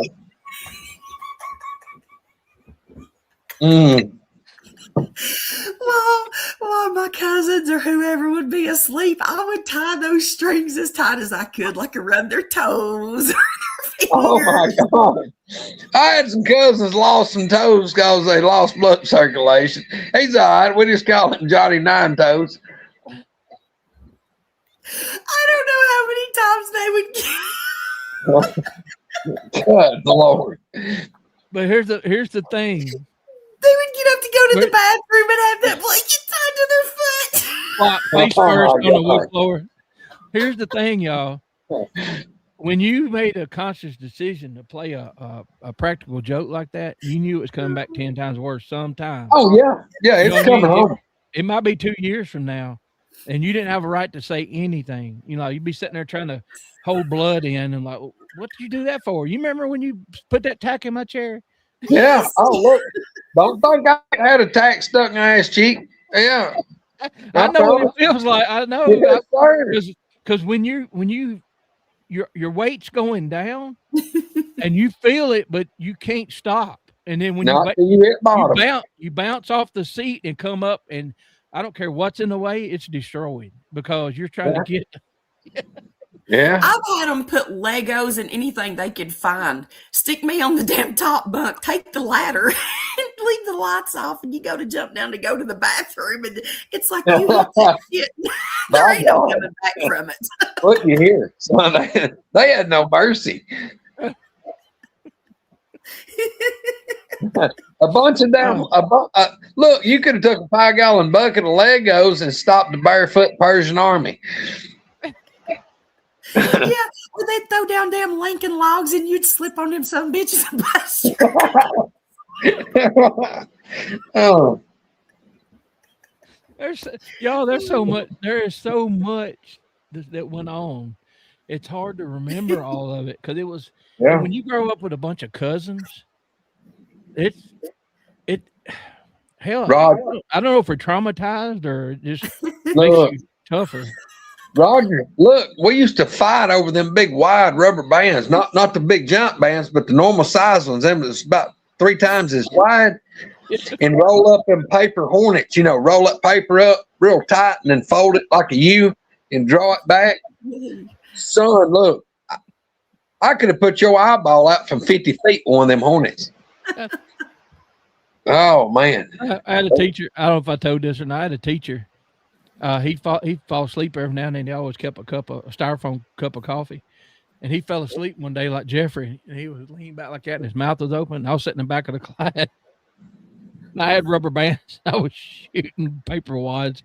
I was trying to hit him in the mouth, and I think I ran out of paper, so I started shooting rubber bands, and one went in his coffee, and I quit.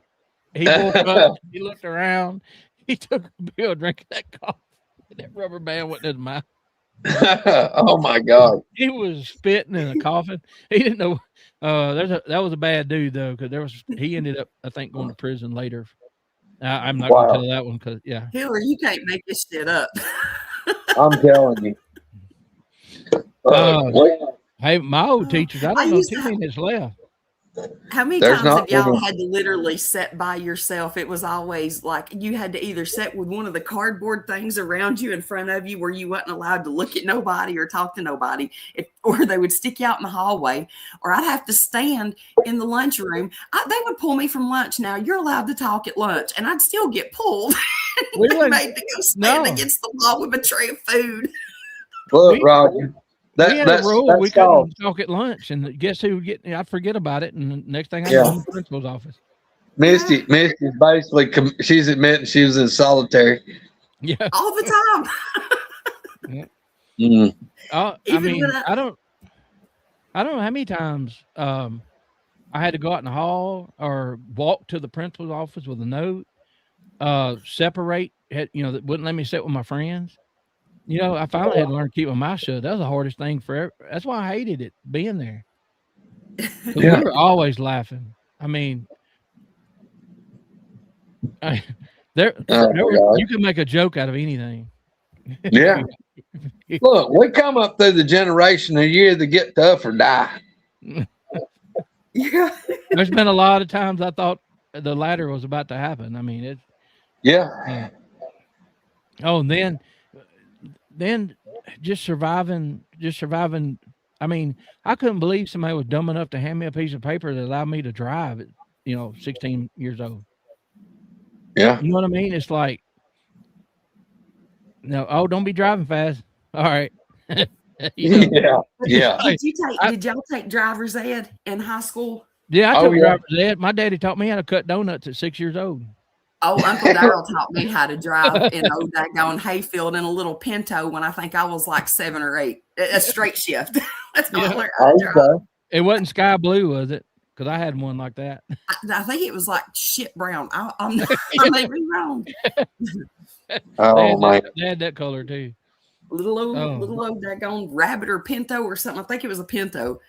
But yeah, out the bouncing. I was jumping down hills, everything out there, just cackling. Couldn't even see over the steering wheel hardly. I know they had Mavericks that color because my cousin had one. That damn thing, you know how small them things are, Greg. It had a 302 in that thing. Yeah, everybody was talking about the. I don't think I've ever told y'all about the flying leap of death Mother put me through that time. I think it was like my 3rd birthday. So I think it was 3rd birthday. Anyway, we went to town, which is about 25 miles, and she had ordered me a birthday cake or had one, made. Well, we went to go get my birthday cake, and it was a Spider-Man cake. We was coming back, so my brother, we drove his car. Him and my older brother was at school. All right. Did you have Spider-Man underoos? I did have underoos with Spider-Man. That's right. Had to feed him. All right. Anyway, we're coming back on this little country road. You go around this curve that's almost a right turn, and you make this curve. And my mother was pretty accident prone too, and she had a right foot in a cast from her knee down. Couldn't bend it was in a cast, and it was back then. It was a big old clay or plaster cast. She goes around this curve and freaks out because she's going a little fast and the road's a little wet. Well, back then, there wasn't none of this child safety for these weak kids. It was, you just ride wherever. You just eat a radio knob, something happened. Yeah, I mean, look, my brother had I guess it was a 70-something model Gremlin. We're in this big hatchback Gremlin. Mother runs off the road because she's made this curve and she's run off the road. And of course, we're going faster than we should have been. Well, she freaks out and she jerks it. Well, it comes, we drop off the pavement. We come back on the road because she snatches it. It gets squirrely and it goes left. Then it cuts back hard right. And we jump a ditch about waist deep and probably 6 feet wide. We fly through the air and there's a fence over there. And it wasn't metal T-post. It was the round wooden post, the little creosote round post. Well, this is a big pasture and it's pretty damn flat. There's cattle out in it. It's probably a 30-acre field. But instead of just going through this barbed wire and going out in the field, well, Mother, what had freaked her out was the part that made her really go wild was when we first dropped off the road. Her first instinct was to stomp the brake and jerk it back in the road. Well, because she's got this big old clay foot, she stomped the damn skinny pedal to the floor.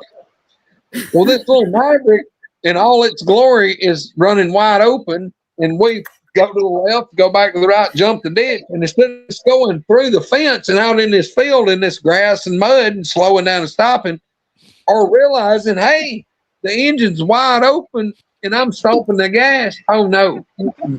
No, she don't do none of that shit. We go through this fence, and it's like as soon as the front end hits, it digs in a little, and we plow through the fence, and she whoops the wheel back toward the road. and she lines the damn thing up straight in line with this wooden fence. And it's just barbed wire on wood posts. This little gremlin is still screaming for all it's got, and we're throwing rooster tails. And the posts are hitting the damn hood, and they're going blink, blink, blink, blink, blink, blink, and they're going over the top. And this barbed wire is stringing up the hood and over the windshield, and we're hitting these posts, and it's just cutting them off. We go about 200 feet down this fence, and we finally get to where they put some big cross ties. There's two of them with an X in between them. Wow, we hit that son of a gun. She come to stop. Well, I am standing up in the front passenger seat, and I've got my arms like this holding the seat, and I'm watching these posts fly over the hood. I rode this whole time, and I'm standing in the seat. Well, Mother has reached over, got her arm on me. I was freaked out because my damn birthday cake slid out of the seat and landed in the floorboard. We done come to the abrupt halt. We done tore down like 200 feet of this guy's fence. Just creamed all these posts. Well, I can see your little old mama doing that shit. I swear I can see that in my head. My mama's so short. She don't look over the steering wheel. She looks from the dash to the circle part. She looks through it like a peephole. And now today's cars, you can barely move the steering wheel and get response. Back then, you snatch one, you pull it like 8 inches. Your tires. Yeah. Well, oh my God. Look, we come to a crash, and look, every post. Now, don't get me wrong. Every post that we're cutting off or shearing off at the ground is slowly slowing us down. But we're still going pretty decent when we hit these big posts. And the front end of this gremlin is like a horseshoe. There's steam rolling out, the radiator's busted, the fan's gone. The gremlin is no more. Well, here we are. We have to get out in all this mud and the drizzling rain, and you got to walk about 300 yards back down to the farmhouse so my mother can call my daddy. Well, then my daddy has to go get my brothers out of school to come rebuild the damn fence. She done tore up the fence, the gremlin, and the fucking cake. Greg, Yeah. Did you see what Hillary said? Did y'all hit mock Jesus? Oh, Jesus. Yeah. Hey, look, the cake was a little bunged up on one side, but it slid out of the seat and pretty much landed in the floorboard just like it was supposed to be. It's better than the shape that gremlin was in, wasn't it? Yes, sir. By a lot. Look, the one time that I can't top that because we didn't hit nothing. But the one time that scares me when I think back when I was about 8 years old, my daddy had a 68 model truck, 3-speed on the column, V8, and he liked to drive wild. And like Greg said, we didn't wear seatbelts. I was on my knees. I was on my knees in the seat and had my hands on the dashboard, and he was driving like a crazy man, laughing and all this stuff. But that, if the people's heard this before, people hadn't heard this before, this still terrifies me. I didn't know enough to be scared at the time, but now I think back, I almost wasn't here in a blink of an eye. So I'm standing there, and the windshield's just this far from my head. And he comes around. There's an S curve, and they hadn't mowed yet. That's back in the 70s. He comes around that S curve, and that truck starts to get a little squirrely, like you're talking about. So he takes the blind inside of that curve, hugging where the white line should be. You know what I mean? Just cuts it right across there. When we started around that curve, this guy had been drinking, was doing the same thing, running wide open in a car. He passed us almost sideways we passed each other in the wrong lane. If we'd have been, one of us had been in the other lane, we'd hit head on, and I'd have went right through the windshield. That's the day my daddy quit driving stupid, because he realized I definitely would have died.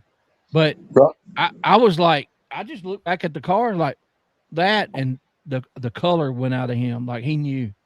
Roger, look, that deal about the kids and the safety belts, I'm not saying it's not a good idea, but look, I grew up, Mother had this, she had some type of a Buick car, You know, like you had to back. It was a 4-door car, but behind, like if I'm sitting in the back seat, the back, what I call the back dash. You know where the Yeah, 6 banana speakers are. You could crawl up in there. Dude, I laid up there one time and got goddamn sunburnt because I laid up in the window salon. Was going on vacation. I got sunburnt laying. I was asleep, laying up in like against the glass. I mean, that's where I laid, rose, and slept. My mama, she would get mad at me. And she'd say, "Get up here, and smack you." Well, I finally got smart enough where I ain't getting up there because if I go up there, she's gonna do exactly what she said she's gonna do. Yeah. So she had a '68 Impala 4-door, and I'd crawl up in that back window as far away as I could get, so she couldn't be hit me. And I deserved it. I was doing stupid shit. And she finally one day got mad. Because she'd get mad, I'd get a butt whipping when I got home. It'd be bad. She finally, get down out of that window right now. Get down out of that window. And I'm like, We were running about 40, 45 miles an hour. She locked that thing down. And I come out of off of that back dash. Yeah. You know where the drive shaft, there's a hump. That hump. I landed right on my rear. Oh, man. I think part of me stuck up and under one of the seats. And she was trying to drag me. She was trying to drag me up over. Y'all, look, if y'all ask my baby brother right now, I mean, I'm 3 years older than he is, but if you ask him right now what me and him survived as children, Daddy bought in 1985. Daddy bought a brand new. I mean, went to the Dodge dealership and bought a brand new Dodge Prospector. Had the 318 motor, long wheelbase, 2-tone, light gray, dark gray Prospector pickup. Nice. Loaded had a little axe pick or something on it, didn't it? Had a little axe and a pick in the back. All right, look, nice truck, brand new. All right. Well, he decided that if he'd get him a camper shell to put on back. Now we're talking about this was 1980s camper. This ain't none of this snug fit, real nice, pretty match of truck. Hell no. We're talking about Peepaw's camper. It had the rounded bubble, like the orangey looking windows in it. It wasn't tint. It was that look like a popcorn popper. Yeah, exactly. It was more like a nicotine orange. But anyway, it had the little windows on the side, the little short windows, about 2 foot. There was 2 of them. The mobile home windows, you turn the crank and they'd come out so far and stop. All right, that's what it had. This thing was aluminum frame, aluminum over the top. All right. We're going on vacation. We're going to the beach. Well, within 1 year, we went to the beach. The next year, we went to the Smokies. All right. Well, Mom and Dad, now this truck, it was a regular cab, but we were small because I was in 85. I was 11 years old. I was born in 74. So that put my brother, he's like 8. They would not let me and him ride in the front of the truck with them. Oh, hell no. We're not riding no. And that was like, it took 6.5 hours to get to the Gulf Coast from here then. Oh, hell no. Y'all going to ride in the camper. What? Yeah, y'all on the back. They had some of them old lawn chairs that folded up. The middle stayed even, was real short, and clickety click and clickety click, and you could adjust it. If you have a wreck and one of them things, cans of chili will kill you. Yeah. Well, look, we had 2 of them things back there, and they had us a pillow or 2. Look, they load our ass up in the back like we farm animals, and we strike out. Well, Daddy he'd bought a thing because the camper had a sliding back or a sliding front window, and his truck had a sliding back glass. Well, it had this inner tube thing you put in between them and blow it up, and you could open them windows, and you could like reach through and all that. And you had a little window. Well, hell no to that. We got this thing. We can open this window. We're up there beating on the damn window, going, "I'm dying." I ain't give a damn. Like, I might as well turn around and give us some birds. And, hell y'all. When he grabs another gear, you just like, I might as well shut up. Well, look, y'all, we up in this damn truck. We didn't have a damn drop of water. We didn't have shit, nothing. We had us. All right, well, it's weather like right now. We went down for like 4th of July, and here's the thing. Well, this is our maiden voyage riding in the back of this bastard. We got this window rolled out. Well, when we'd reached down highway speed, somehow or another, the wind blowing around the back of the truck was taking the damn exhaust from the exhaust pipe, and you might as well run that bastard in there with us. When you crack them windows, it wouldn't be in about 30 seconds. You got dang eyes that swell shut, your throat go to burning, you couldn't breathe, you was getting dizzy. So, well, I'm having to close the windows. So the only way we can ride back there with that carbon monoxide death is we're back here with no air. Y'all, look, everybody wants to talk about leaving a kid in a hot car. We was in that car, except we running about 60 miles an hour, and we're trapped for 6.5 hours. Y'all, yes. I promise, doing what I do now, having to work in people's attics. 130, 140, 50 degrees. We have to work in it, but we go up there and work 15 minutes, come down 15, go up, work 15, come down 15. When I tell y'all that we stayed in that shit for 6.5 hours continuing, I'm not lying. We didn't go 30 damn miles. I looked like I was wet as if I'd been swimming with my clothes on. We wasn't a dry thread nowhere. How in the hell we didn't have damn heat stroke, heat exhaustion, dehydrated something? Carbon monoxide. They do us the same way. Stuck us in the back of a damn camper and took off to Myrtle Beach, 6.5, 7, 8, whatever it was, hours away. Squirrel. Stuck in the back of the damn luggage and everything. How many bodies did you have back there in the camper? How many of y'all was it? Oh God, a lot. Yeah. Me and this was probably the only time that some of the other family went with us to the beach, and so it was several cousins, 2 and 3 years older and younger than me, and we would all be piled back there in that damn camper shell with everybody's luggage, everything, and there was plenty of room in other vehicles, but they stuck all the kids in the back of the truck. Well, and what people don't realize, my uncle had a long bed forward, and we went to Florida one time, same thing. They put a little thin mattress in the bed, had the camper top on it, a shell. And I thought it was going to be cool. But what people don't realize is that those exhaust pipes are right under the bed. Yeah. And they get hot. You get stuff in there. And here we are, like Graham, trying to roll windows. And they're like, don't open the back window. Same crap was happening. And we pulled up with one of them. Thank God he either had to have gas or one of them needed a cigarette or something. And they stopped. It was nighttime. It was probably 11 o'clock at night. We couldn't get out. We flung that top door open and the tailgate open, and we're rolling out, sweating, and we didn't know what we was going to do. And it looked like a clown car. There was a woman, big old lady, and she was running. She was the cashier, and she had her mouth open, and she was watching us. And here come another one. Here come another one. Here come another one. She said, "Lord, I didn't know how many was in there." She said, "It looked like a clown car." It was running white boys, wasn't it, Roger? Yeah. I said, y'all can leave me here. I'm not. Let me ride up front. And my cousin, the older tough, he said, "No, I ain't getting back there." It was a regular cab. It was just my daddy and Joe was driving, and Jeff was sitting in the middle. And I was almost ready to fight him, and he would have won at that age. And I was like, I'm not getting back in there.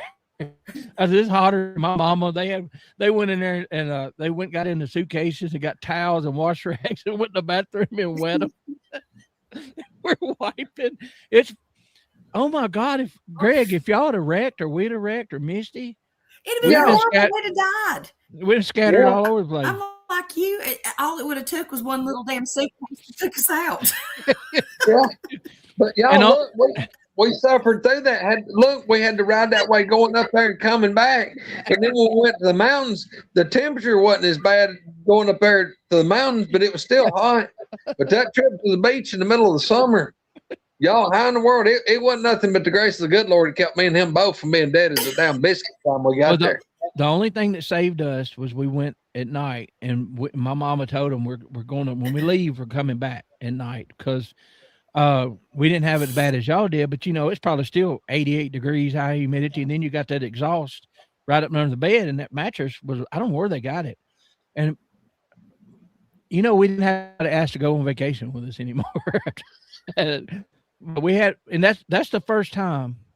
Hold on, I just had a thing trying to update. But I do remember specifically about that trip. It's the first time in my life I'd ever seen a Whataburger. And when they brought that thing was big as a hubcap, but to me it looked like. And I absolutely love. Now they're totally different. You know, they were huge back then. Man, you need to go. Look, I need to carry you to that Whataburger up here in Coleman, Alabama. Roger, that thing's big as my head. I mean, now look, they ain't cheap, but by God, they're good. They're really good. But they got the big ones back. Yes, sir. Massive burgers. Yes.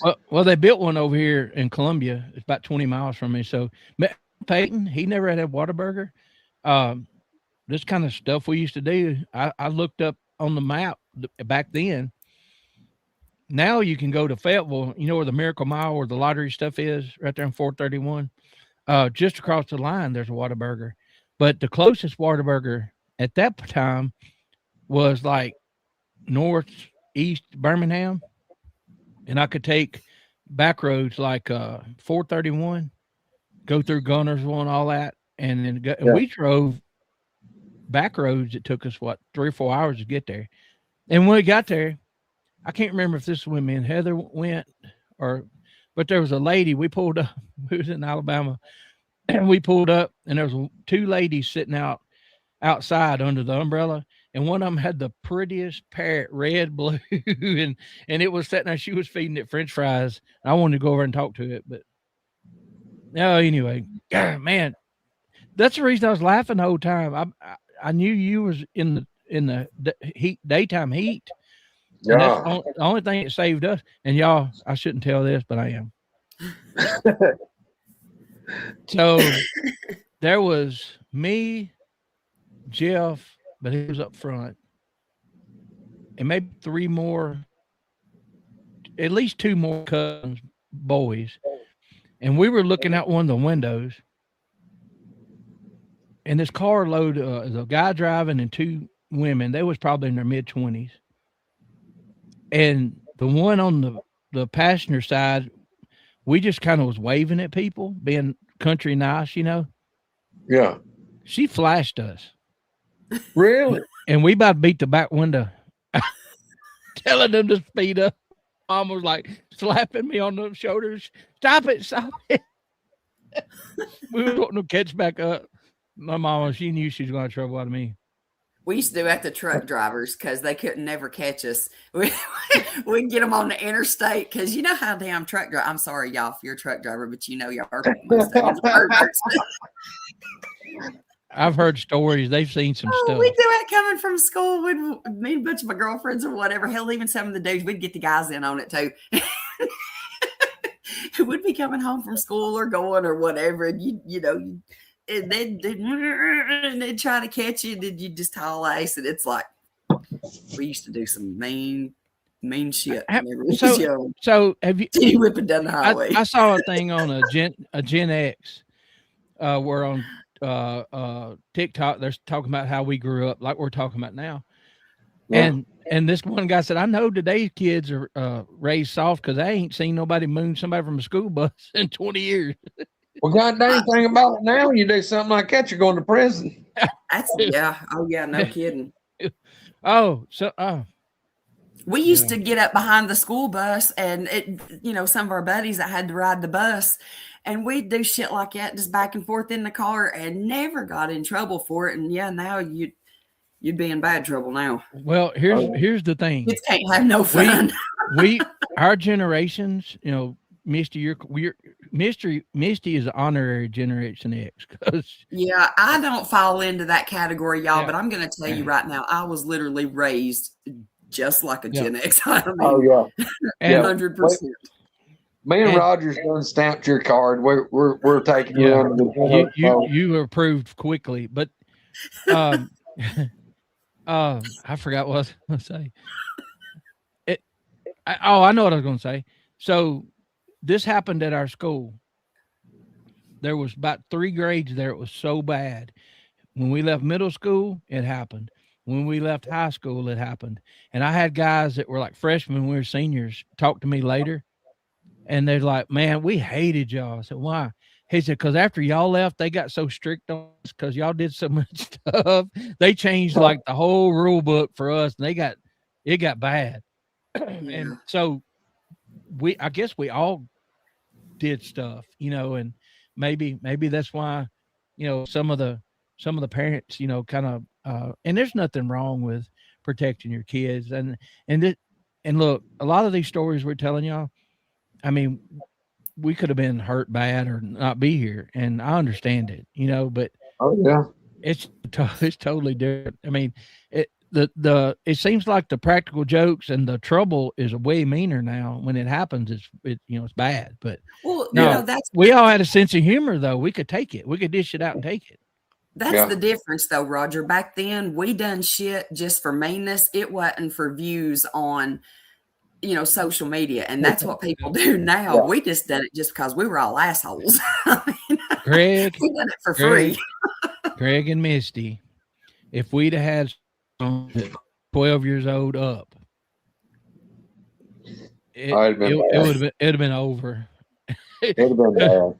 It would have been over. I mean, because we was meant to meet each other later on in life, I promise you that, because we'd have never survived our parents if we hadn't met when we were children. Oh my God. Yeah, Hillary, put Hillary's comment. These stories are for entertainment purposes only. May or may not be true, based on true events. Yes. And how many things are popping in y'all's head we can't tell? Oh, a lot. A lot. Yeah, it gets worse. I'll tell you what I did one time. I felt so horrible because it was on July the 4th at my uncle's house, and me and my cousins got behind a wood pile, and we were throwing firecrackers in the middle of the adults, and they didn't know where it was coming from. We was moving positions and stuff, but we got behind that wood pile and they couldn't see us. And I thought I grabbed a firecracker, and I grabbed one of them jumping jacks that the flame comes out the middle, and it's like a blowtorch for like 10 seconds. Yeah. I was in the dark. I just felt like a firecracker. So I lit that thing, and I did it like a grenade. I threw it over in the middle of them. That thing hit the ground and bounced. And when it did, it went off, and it went up like a rocket up my cousin. He was about 15 or 16 years old. Went up his shirt, and that hole, oh man, sat on his spine, and he caught like 8 seconds of torch. He was, he was pulling moves I ain't never seen nobody do. And I'm like, what's wrong with Larry? I didn't see it go. Y'all, he had a hole burn in his back. July 4th was over, and nobody saw me do it. So I wouldn't. He'd have killed me. I told him years later. He actually became fire chief for about the last 20 years. He retired, but he got into. Go ahead. That was one of the guys. He's the age of my oldest brother. They was having bottle rocket battles, and he'd got a Roman candle, one of the big Roman candles, and he lit that thing and had it holding it out. Boom, boom. When it got down to the last three, somehow or another, that thing blew out the back, and it sent 3 fireballs out, and they hit him in the belly and stuck. But those 3 of them fireballs, and he's got scars right now, and he's 60-something year old. He's still got scars on his stomach from when he was a kid. It blew the back out of that Roman candle. If you ever see me I don't do it much, but if you ever saw me from when I was 15 up and I was shooting a Roman candle, it was always with the back out beside me, because my cousin, if he'd have been 3 inches shorter, he'd been round. He was like big old boy. He had a sweater on for some reason. He liked sweaters, and he had that bottle rocket, and he was shooting it. And I don't know, about half of them come out and hit that sweater, and it was catching fire. Oh man, people come off the porch, and he was trying to get out of it, and his mama or somebody was trying to help him, and she was making it worse because they would get tangled up. He was like a banshee. Stop, drop, and roll, Roger. Yeah.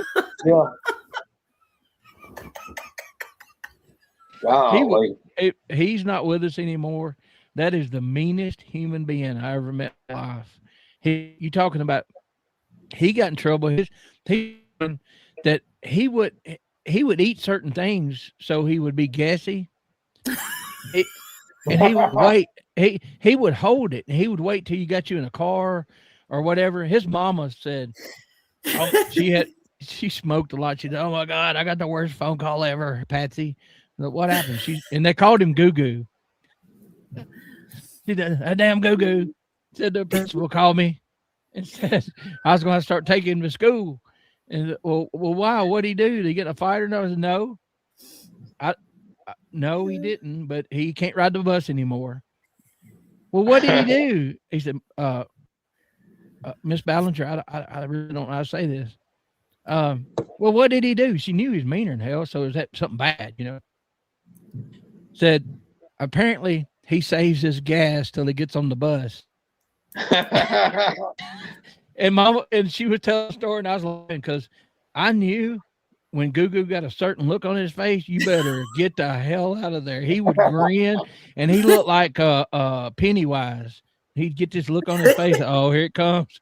I'd run up to the like if I was on the bus, I'd run up to the driver. You know, they have big windows. I said, "Put the window down. Man, look. He wouldn't ask no questions. He'd throw it down, and Goo Goo sat there smiling, and all of a sudden you hear click, click, click, click, click, click, click.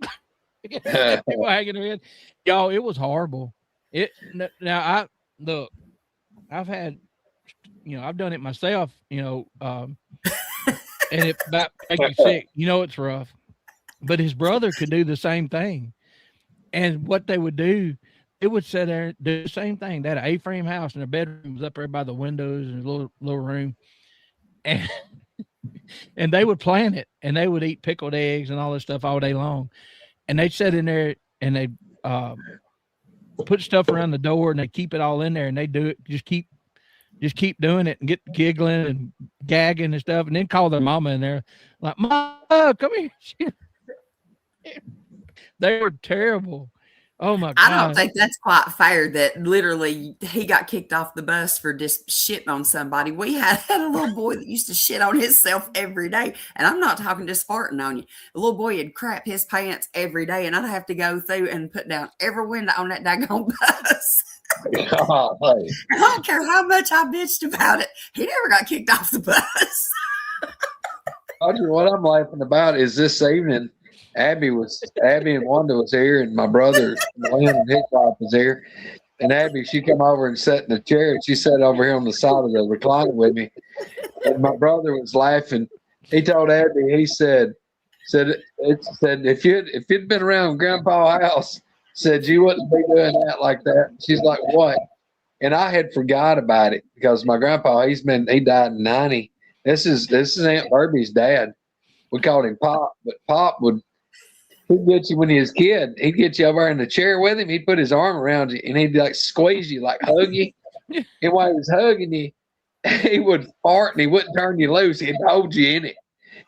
Just pure maintenance. He'd hold you. He'd be like just about to gag. He'd just hang on to you. Steve was Goo Goo's brother, and I had to go to Kentucky, my grandmother's house, help her move.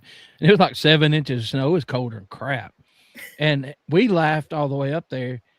And he just come out with his stuff. Like he saw a gremlin past us. He said, I ain't never really got those cars. They look like a damn rolling bubblegum machine. And for some reason I thought that was it, and I'm laughing. Well, he told us about Goo Goo. He said, look, I'm pretty bad. He said, but that son of a gun right there, he said, he can let one roll. And he said, your throat burns, your sinuses burn, you tear up. He said, it's terrible. I said, he holds it in for 3 days. It's like something died. But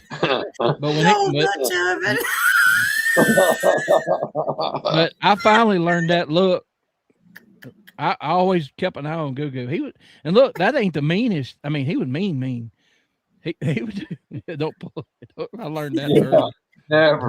Never pull my finger.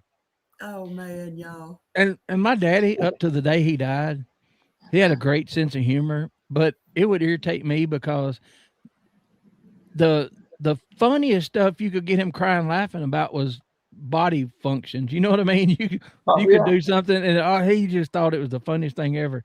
And I'm like, y'all quit talking about that crap. Here's what, look, that's ingrained in people for it to be funny, because look at the little baby. You can have a little baby fart like a damn brand mule and they'll sit there and giggle the whole time. Well, hell, we're 40-something and 50-something and we do it. Yeah. It's true. We ain't normal, though.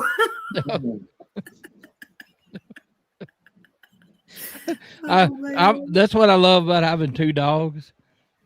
I can let one slip and it'll be about gagging, Trigger, damn it, you stink. And Heather be like, Trigger, get over on the other side of the room. Oh, God. My mama quit going to daggone Walmart with me because I used to take him stink bombs and throw them in the aisles and blame her shit. Oh, my God. They hated me for that. I've seen my cousins come up with some of that. It smelled like sulfur. You break it open. I don't know what they were for. They were little old glass stink bombs. And I had them suckers hid in my pocketbook, and we'd go to Walmart and I'd save them. They would clear Walmart and have hazmat and people come because the apartment. Yeah. My almost got put in jail over that. I don't know where he would get them. He cleared out. You get them at the fireworks stand. Yeah. Look, I saw some yesterday when I bought Abby some, or day before yesterday, I got Abby some fireworks. Mincy, I just noticed something. The pareidolia is strong. If you'll look at between where me and you's at, that cloud looks like the ghost of Hillary's cat. Look at it. I remember Jeff, the guy I talked about earlier.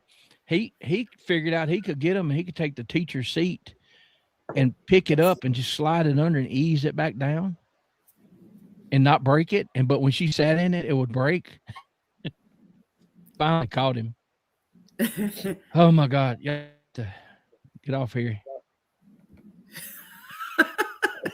Oh my God. Y'all, it gets worse. I mean, that's the we're keeping it PG. Yeah, look, y'all just don't know. I'll pop her on the ass, everything. Y'all don't even know. We'd be walking through Walmart. I'd reach over and I'd grab her boob and just start shaking it. Me and my mom, I'm telling you, she's the older version of me. Oh my God. My daddy was, his type of humor was making everybody feel uncomfortable. So you never knew what he was going to do.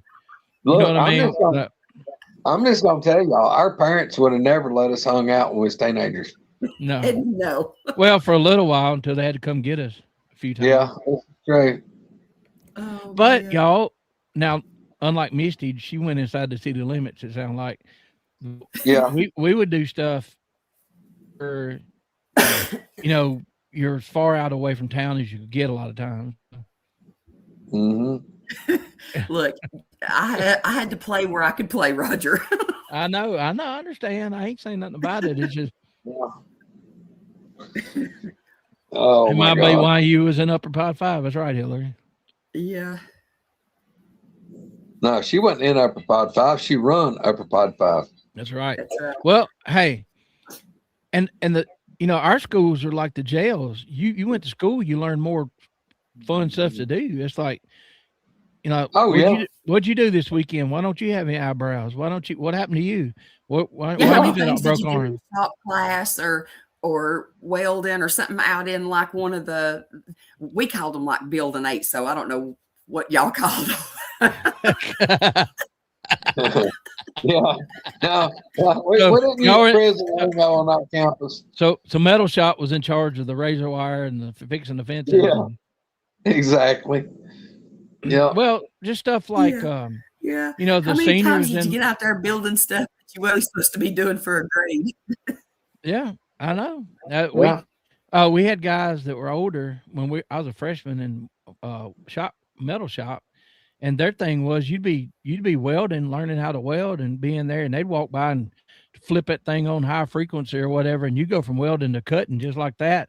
And of course, you're inexperienced, so you knew it sounded different. You didn't know what was going on, but the flash was going everywhere out of the booth. They would do stuff like that. The funniest thing that happened, I told this before, but one guy come up with some in Black Cat firecrackers, and we had lockers in there inside that big building, that big room, and it was big enough you could put a 18-wheeler in there. And I was over there, and he was one of the older guys. His name was Tommy, I believe it, Tommy Burnham, and he was over there, and he lit him a cigarette. Which back then, that they probably would have told him to, go out to the smoking area, but he lit this cigarette. I said, "What are you doing?" He had empty locker open, and he laid this Black Cat fuse over this cigarette and shut that door. I said, What are you doing that for? He said, "That'll go off in a little while." He said, "But I ain't gonna be here." I'm like, "Okay, I'm in another class right now." All right. Well, I forgot about it. And that's when Pops was teaching everybody how to light the acetylene torch. Oh my gosh. And you couldn't have timed it any better. He would strike, boom, that locker door. I think that man was about to have a heart attack. And the thing is, you get conditioned real quick running around with people like that. Yeah. Don't react and laugh like you knew what was about to happen. Act scared too, like, man, what the heck was that? Even though because you're the first one they're gonna grab. And then there you are, like.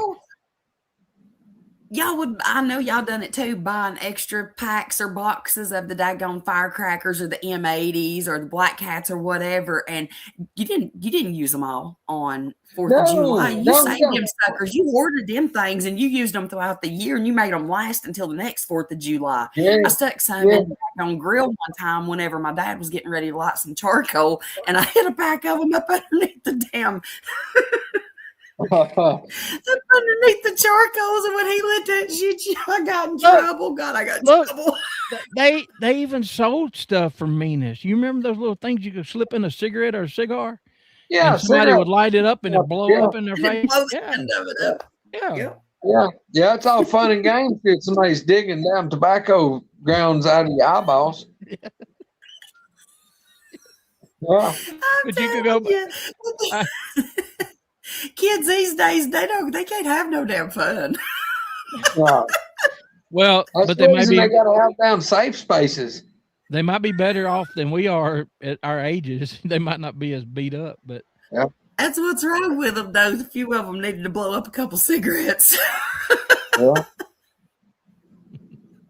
Oh man, Now I tell you this: my dad lied and said he was 18 and got a job at like 16 at a boot factory. And I think I've told this, but the M80s, reason he was deaf in one ear, he went to the bathroom and somebody had done the same thing, put a cigarette and an M80 behind the toilet.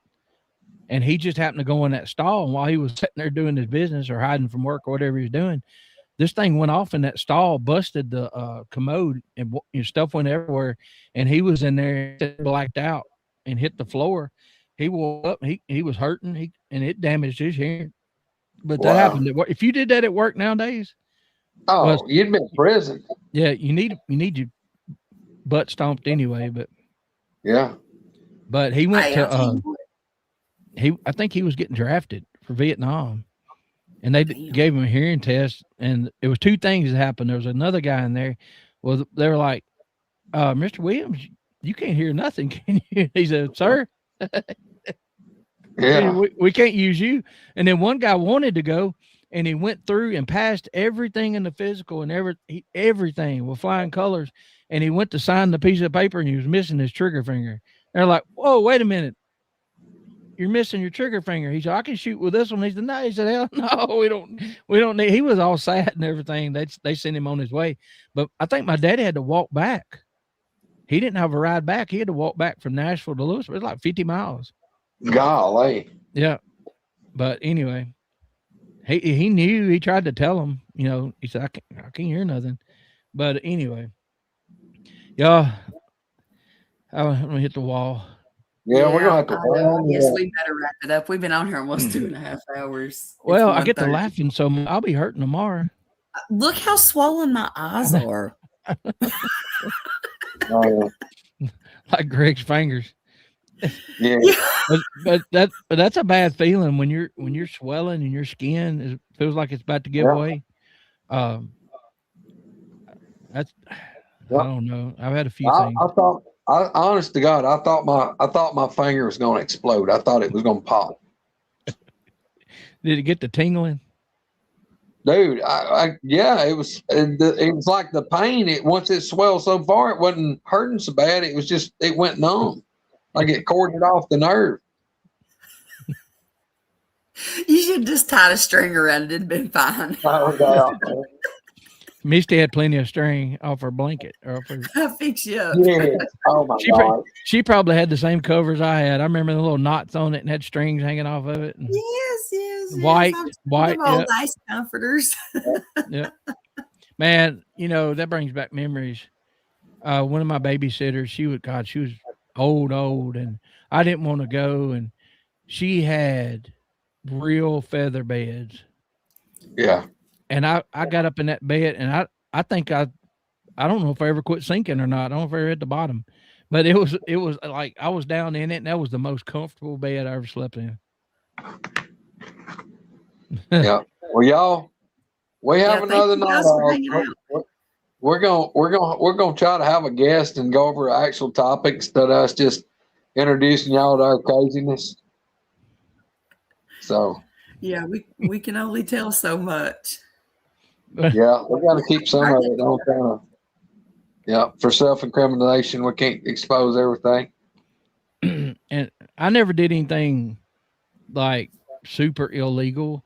No, but there's things that when I worked at the jail, I realized that those guys sitting on that side of the glass had done the same crap that I had done. You know what I mean? Little endangerment type stuff. Like this was yesterday. You know what I mean? Like we're talking shit we done 20, 30 years ago. Yeah. I mean, we're not bad kids still. And if we tell damn near 40 years ago. If we tell the other stuff, we're like, I heard this story one time. That's what it started out. Yeah. And but hey, Miss Verby's on there. She's gonna tell on you, Greg. Yep. Happy birthday, brother Jeff. Happy birthday. Yep. Yes, happy birthday. Can you do live shows on Rumble? Probably. I don't know. I still got stories. I can't. I thought of some today. It's just. Yeah, right, I did. Well, I guess we better go. Yeah, we know we've kept everybody up late. Maybe all y'all that stayed up ain't got to work tomorrow. If you do, maybe at least y'all have enough laughs to keep you awake at work. Oh Lord, I'm scared to check Messenger because Hillary usually has something hilarious. There's no telling. I'm gonna just brave it and look. I don't even know where my phone's at. Probably terrible. All right. Guys, we appreciate y'all. Please make sure that y'all are subscribed. If you like the show, get a few laughs, share it with some people. Let's try to get us up to at least 1,000. Try to get Greg's story out there. It's going to take me a minute to plot how I'm going to tell that and not get us thrown off the internet. Because we haven't even got close on cringe factor or humor tonight. Not even close. Well, Greg, I see stuff on YouTube. As long as it's for medical, like education, just about anything. Look, this could be a public service announcement. What not to do? Yeah, what not to do for sure. Yeah. Mm. They kept telling me you got to hear Greg's razor blade story, and they kept on. Finally, I was like, Greg, you ain't never heard that. And man, he got about halfway into it. I'm like, oh God. Yeah, it ain't for the faint of heart. I can promise you that much. No, it's gonna make everybody cringe. And you can imagine how bad it is. And then, like he said, times it by 10. Yeah. Short videos from this show. I was telling a story on Chad and Erica's show, and I looked up and they made a short out of it, and somebody commented, "Who is this?" Like it's an idiot, whatever. I'll put on there, it's me. It's me. All right. Well, y'all, we done another goodbye. Y'all, thank you guys for hanging out for this Sorry it was so late on a Sunday, but we hope y'all at least had a little laugh or, you know, little grossness, grossed out, whatever. or PTSD or something. PTSD or something, yeah. Lori. All right. Roger Southern goodbye. I'll take 2 hours. Hey, I ain't we all do it. I'm in charge of this, and I can't cut out. Okay. See y'all. I got it. Hold on. Bye, guys. Love yous. See y'all. See y'all.